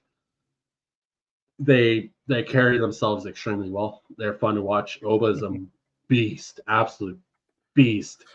Tony D, man. Whoa, that belly overhead belly release suplex on fucking Oba Femi, wild. And then also fucking the fisherman's suplex. I was just like, how's he doing this to a guy the size of Oba? It was impressive. This was a fantastic match. Hard hitting matches, back and forth. It was NXT's Gunther versus Orton, if you want to say, really, honestly. Two big dudes going at it hard. Mm-hmm. Just who is going to stop Oba? Nobody's even. Briggs, Dijak, and maybe Tony D have come the closest, and they still couldn't do it.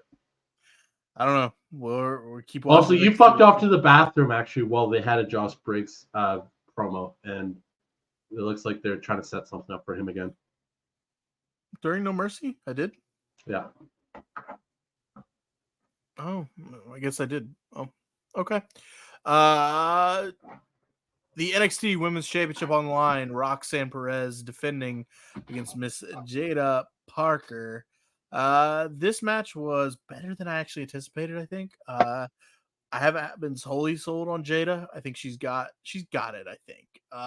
She's got it. This match showed I'm not a huge fan, but she's got it. She's got it. This match showed it if you had any doubts. Roxanne, though, is legit. She is fantastic. She's the champion for a reason. The match itself, though, RK, what was your takeaway? What stood out to you? Well, this match, like you're saying, is Jada legit? This match, like I was on the fence with her before this match, I'm like, okay, yeah, she deserves to be in this main title match. She feels like a star. She feels like she can go somewhere with it. She has a lot of potential there. Roxanne's just she is on that level of top tier talent. Yes. I can't see her not making the main roster in the next few years and making a run. Good match. Fucking great match. 22 years old, Roxanne Perez. 22. Yeah. Two-time NXT Women's Champion. Women's Tag Team Champion as well. Roxanne Perez retains over Jada Parker. But after the match, she is celebrating on the turnbuckle. The lights go out.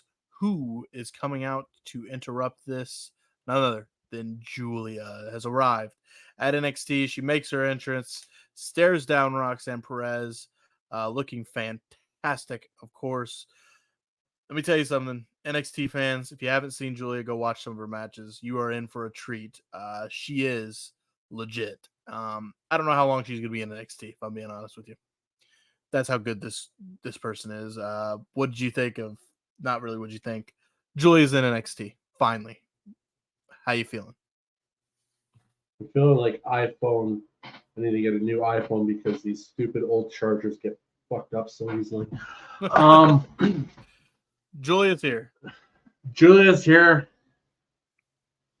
That is someone that carries such a presence about her. As soon as she stepped out, you're like, oh shit. Yeah. Roxanne held her ground though. Roxanne, at first she's like, fuck. And then she's like, this is my title, bitch. Yep. Gonna kill me to get this. So can't wait. I like it. Roxanne stood tall, face to face with Julia coming in just feeling like top tier talent right off the hop. Mm-hmm. They need to get fucking Vakur's visa sorted out because we need I mean, Julia wins the title from Roxanne at Halloween Havoc. Yeah. And then afterwards, Stephanie shows up. Give me that match, please. Just do it. Let's do it. Stephanie Vancouver, Julia. Let's do it. Main event time, though. Ethan Page, Joe Hendry, NXT Championship on the line. Trick Williams, special guest referee. This was your longest match of the night here. But Ethan Page retains over Joe Hendry. Let's get down into the match, though. Trick did call things right down the middle as he said he would. Finish came when there was a bump. Trick got taken to the outside after he did his job. Ethan Page's leg was underneath the ropes, so he stopped the count. And don't make a sound. I'm trying to put my iPhone down because it's finally charging, and if it's too loud, it might mess it up. Okay, we're good. Okay, cool. We're good. Continue. Trick did his job as a special guest referee, called it down the middle. Stopped the count when Joe Hendry seemed like he had Ethan Page beat. Ethan Page was underneath the rope. Joe Hendry was kind of like, man, why'd you stop the count? Ethan Page pushes Hendry, causing Trick to go outside of the ring. A new referee was on standby like an instant to the ring. Never happened. This referee probably has the best 40-yard dash in the history of referees ever. Period. Maybe. He comes in, starts calling the match as a referee, starts to count the 1, 2, 3 for Ethan Page, but Trick slides in at the last second to stop the ref's count because for some reason Trick's got an ego and he's like, this is my match and I'm calling it. Leading to Ethan Page picking up the win. Trick had to count the 1, 2, 3 after an ego's edge. Ethan Page, low blow into it. Yeah. Trick didn't see it, but the two referees that were ringside sitting in the crowd, they saw it. As you pointed out, they were like, "What are you doing, Trick?" Ethan Page, 1, 2, 3, retains his title over Joe Hendry. Man, what'd you think of the main event of NXT No Mercy? So they were working under a very set height that this match could really go to, knowing that there's no chance in hell you're putting the NXT title on a TNA wrestler. I know I've said in the past, joking with you and shit, that Joe Hendry was going to win and Joe Hendry's going to win the world title. I thought they should have. I thought they you can't do it. You can't. You just can't. Put it on a TNA guy. I get it. You just can't.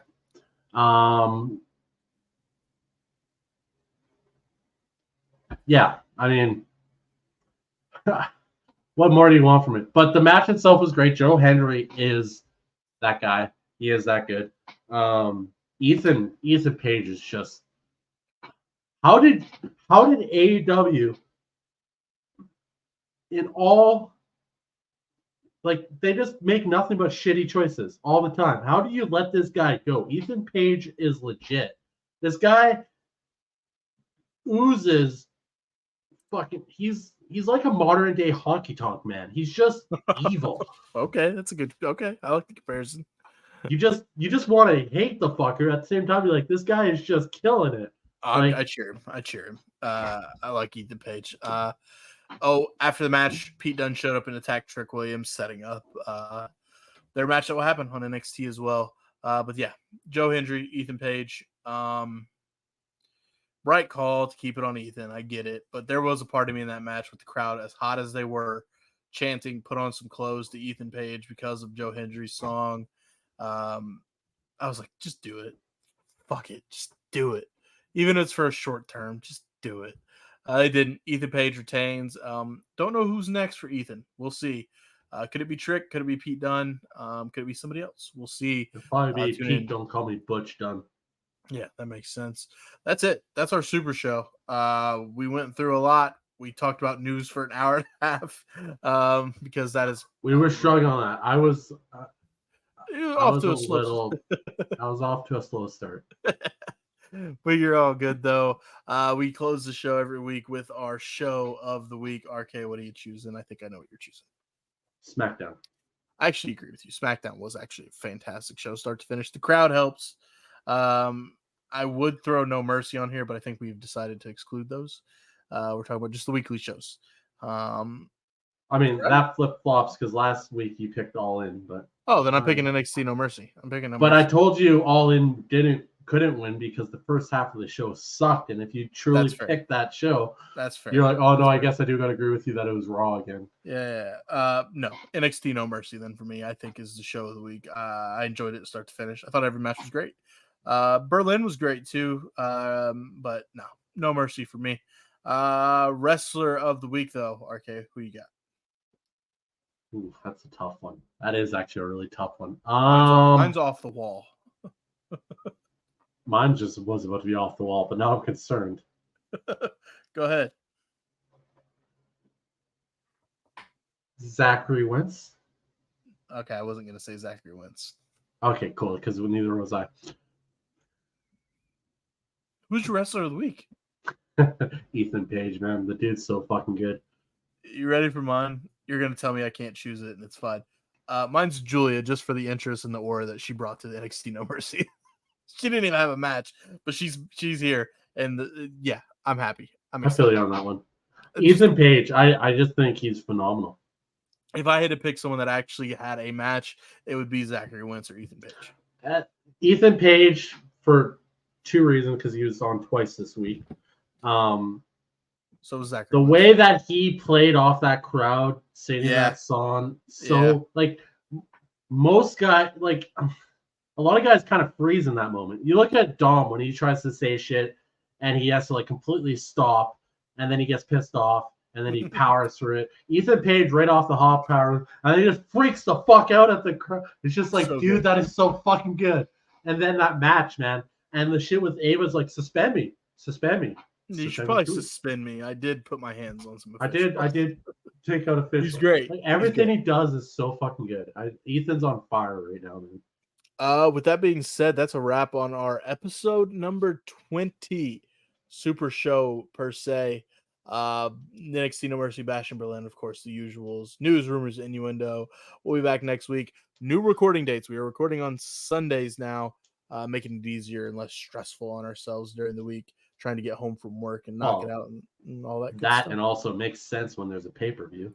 It does. Now we're not reviewing a pay-per-view midweek after the go-home show and the previous and the show after have played before we even record. Yep. So there is that. Thank you so much for watching. RK, episode number 20. Do you have any parting words for the lovely people?